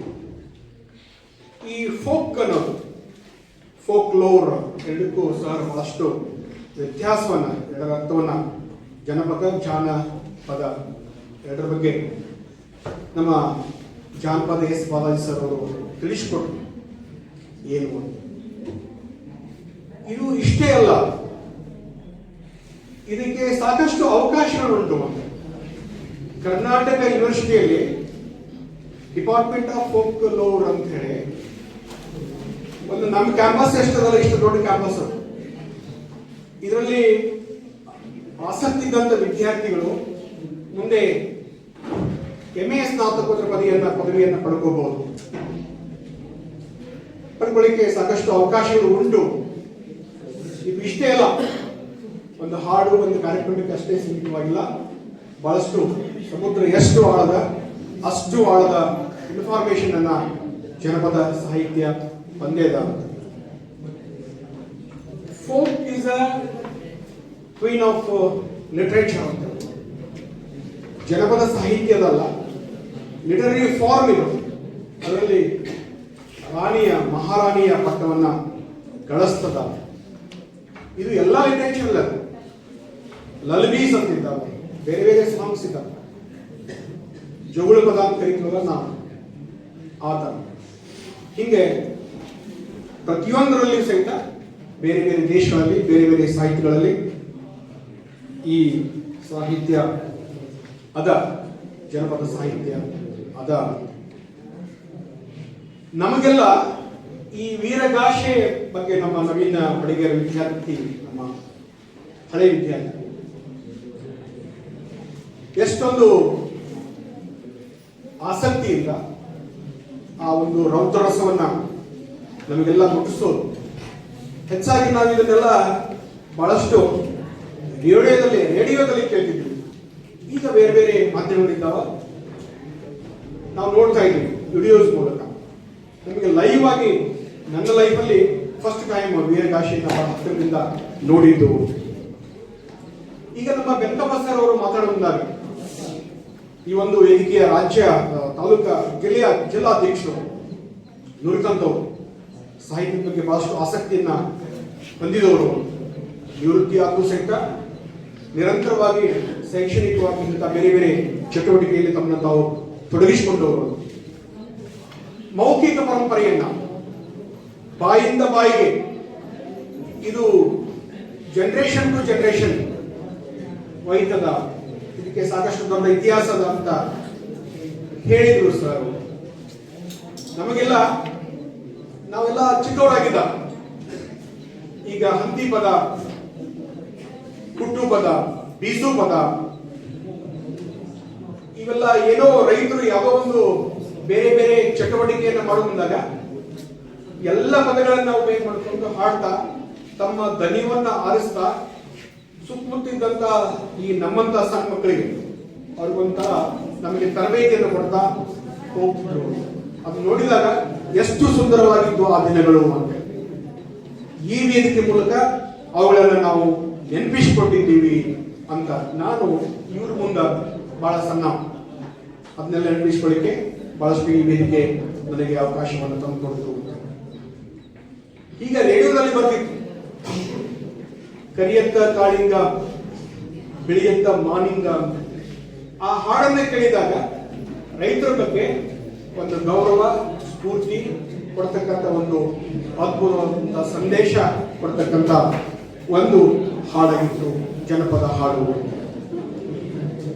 ಹೀಗೆ ಈ ಗರತಿಯ ಪದಗಳು ಬರ್ತಿತ್ತು,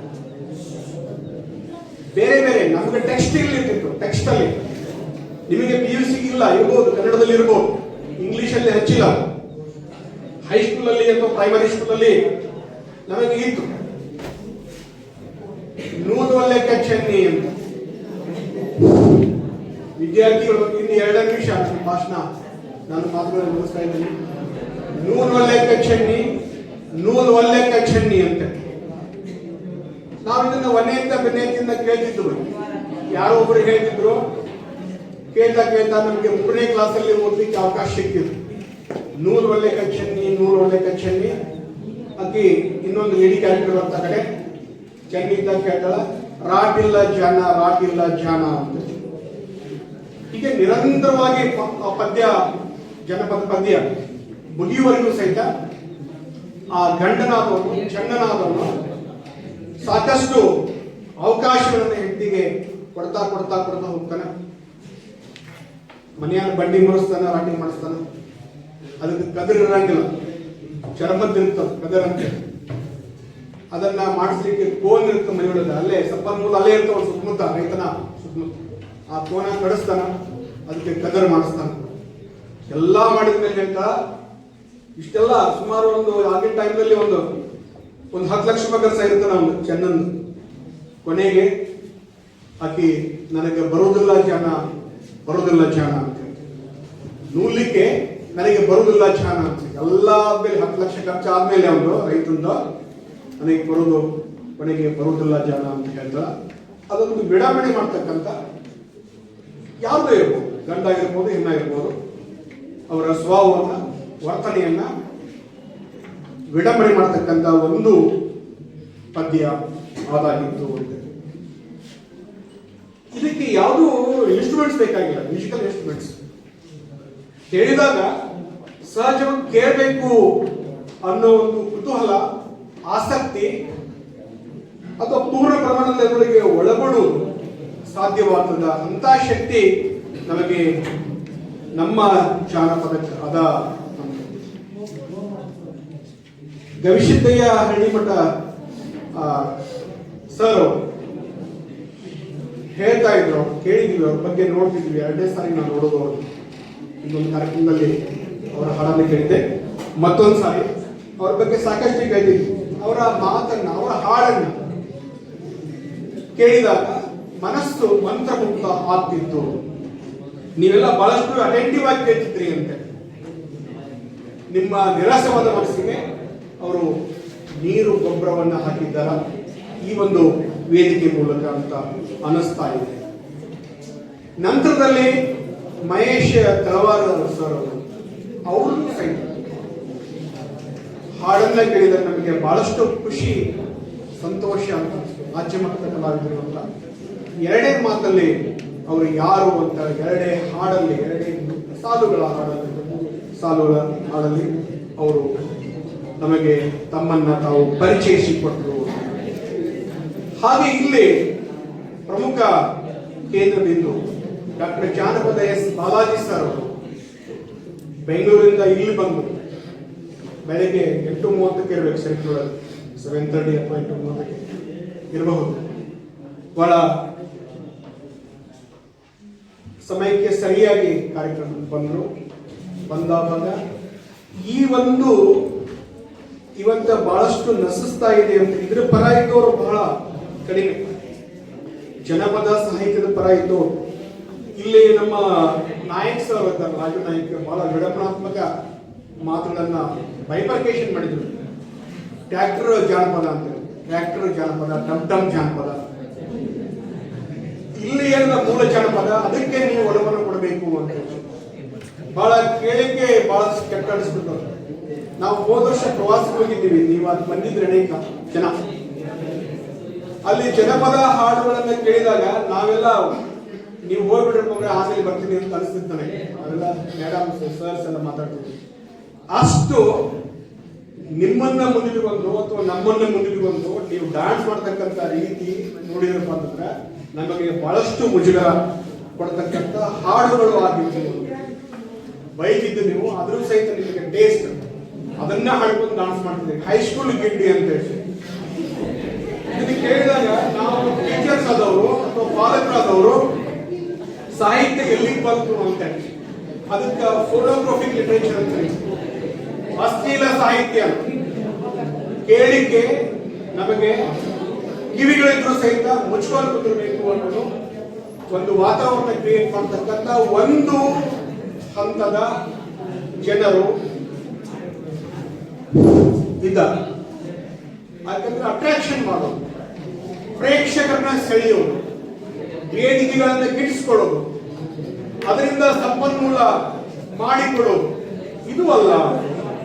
ಅದಕ್ಕೆ ಹೀಗೆ ರಿಯಾಜ್ ಪಾಷಾ ಸರ್ ಅವರ ಮಾತುಗಳನ್ನ ಎಲ್ಲ ವೆಟರನ್ಸ್ ಅಲ್ಲ ಬಗ್ಗೆ ಸಾಕಷ್ಟು ತಿಳ್ಕೊಂಡಿದ್ದಾರೆ. ಅನೇಕ ಲೇಖನಗಳನ್ನು ಬರೆದಿದ್ದಾರೆ. ಸಂಪನ್ಮೂಲ ವ್ಯಕ್ತಿಗಳು ಅವರ ಮಾತುಗಳನ್ನು ಸಹಿತ ನಮಗೆ ಅನಿಸ್ತು. ನಂತರದಲ್ಲಿ ನಮ್ಮ ಎನ್ಆರ್ ಕುಲಕರ್ಣಿ ಸರ್ 78 ವಯಸ್ಸು, 79 ಪ್ರಾರಂಭವಾಗ್ತಾ ಇದ್ದಾರೆ. ಬಹಳ ಲವಲವಿಕೆಯಿಂದ ಇರ್ತಕ್ಕಂಥ ನಮ್ಮ ಎನ್ಆರ್ ಸರ್ ನಮ್ಮನ್ನು ಕರ್ಕೊಂಡು ನಾಟಕ ಹೋಗ್ತಿರ್ತಾರೆ. ಬನಶಂಕರಿ ಜಾತ್ರೆಗೆ ಹೋದ ಸರ್ ನಾವು 4 ಸಲ ಇಲ್ಲಿಂದ ಶಿರಟ್ಟಿಯಿಂದ ಹೋಗ್ತೀವಿ. 1, 2, 3 ನಾಟಕ ನೋಡ್ಕೊಂಡು ಬರ್ತಿದ್ವಿ. 9 ತಾಸು ಅಲ್ಲೇ 3 ತಾಸಿನ 9 ತಾಸು ಕುತ್ಕೊಂಡ್ರಪ್ಪ ಅಂತಂದ್ರೆ 3 ಆಟ ಮುಗಿಯೋರಿಗೆ ಬೇರೆ ಬೇರೆ ನಾಟಕಗಳು ಅವರೆಲ್ಲ ಉಳಿಬೇಕು, ಬದುಕಬೇಕು.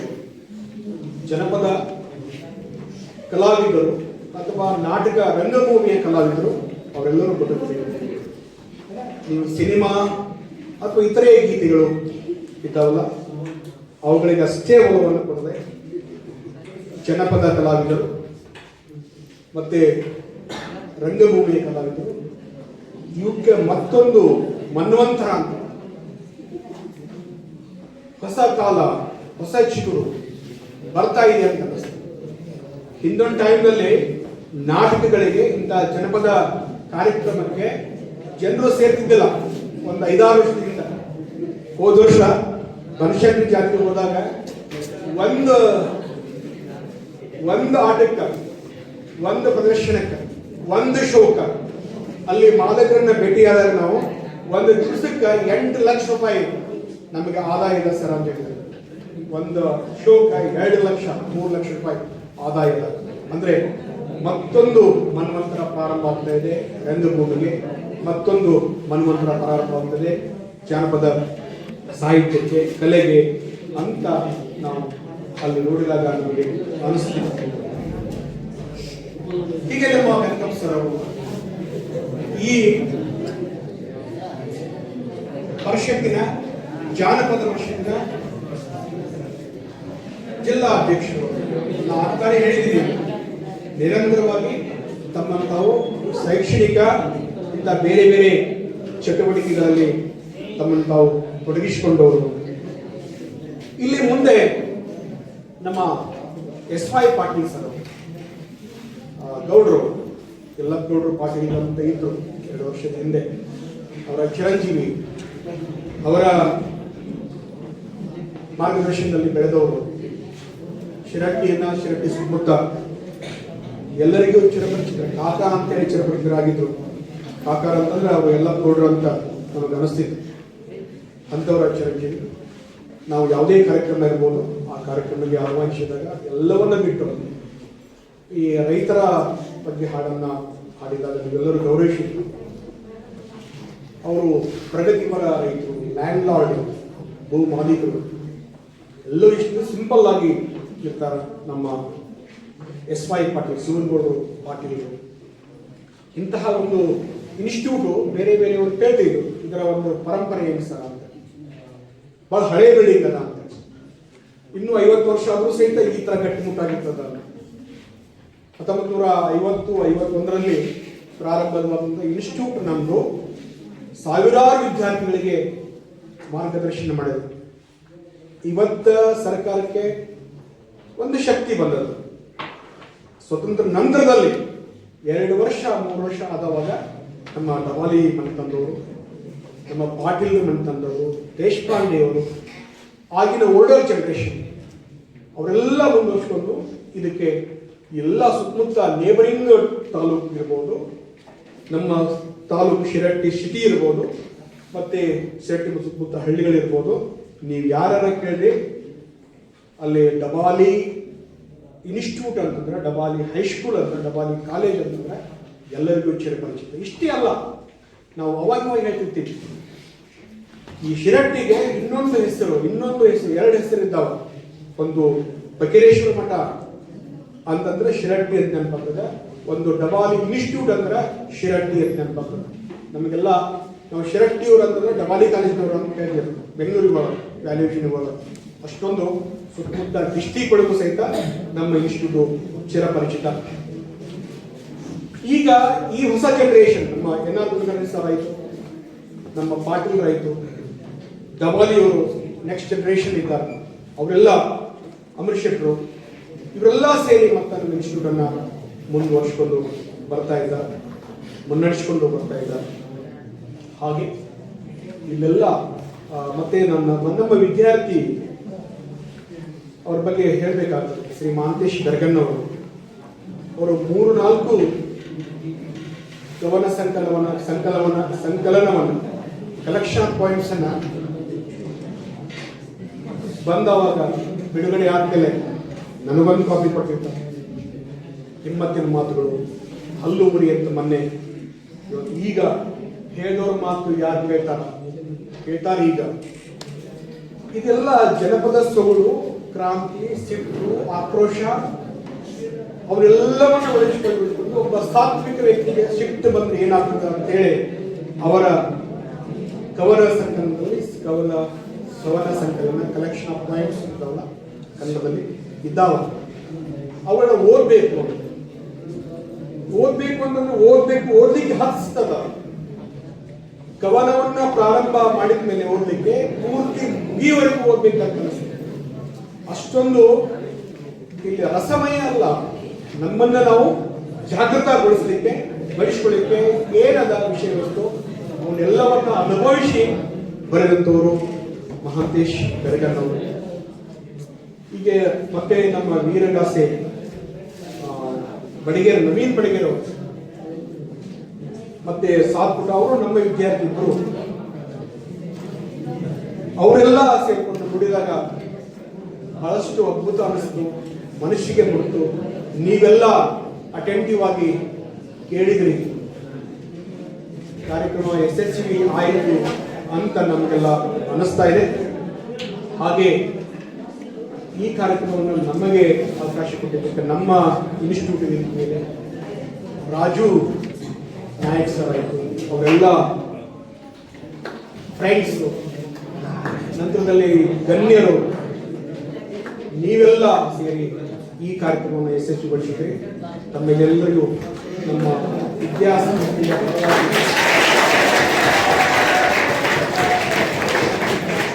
ತುಂಬ ಹೃದಯದ ಧನ್ಯವಾದಗಳು. Thank you very much.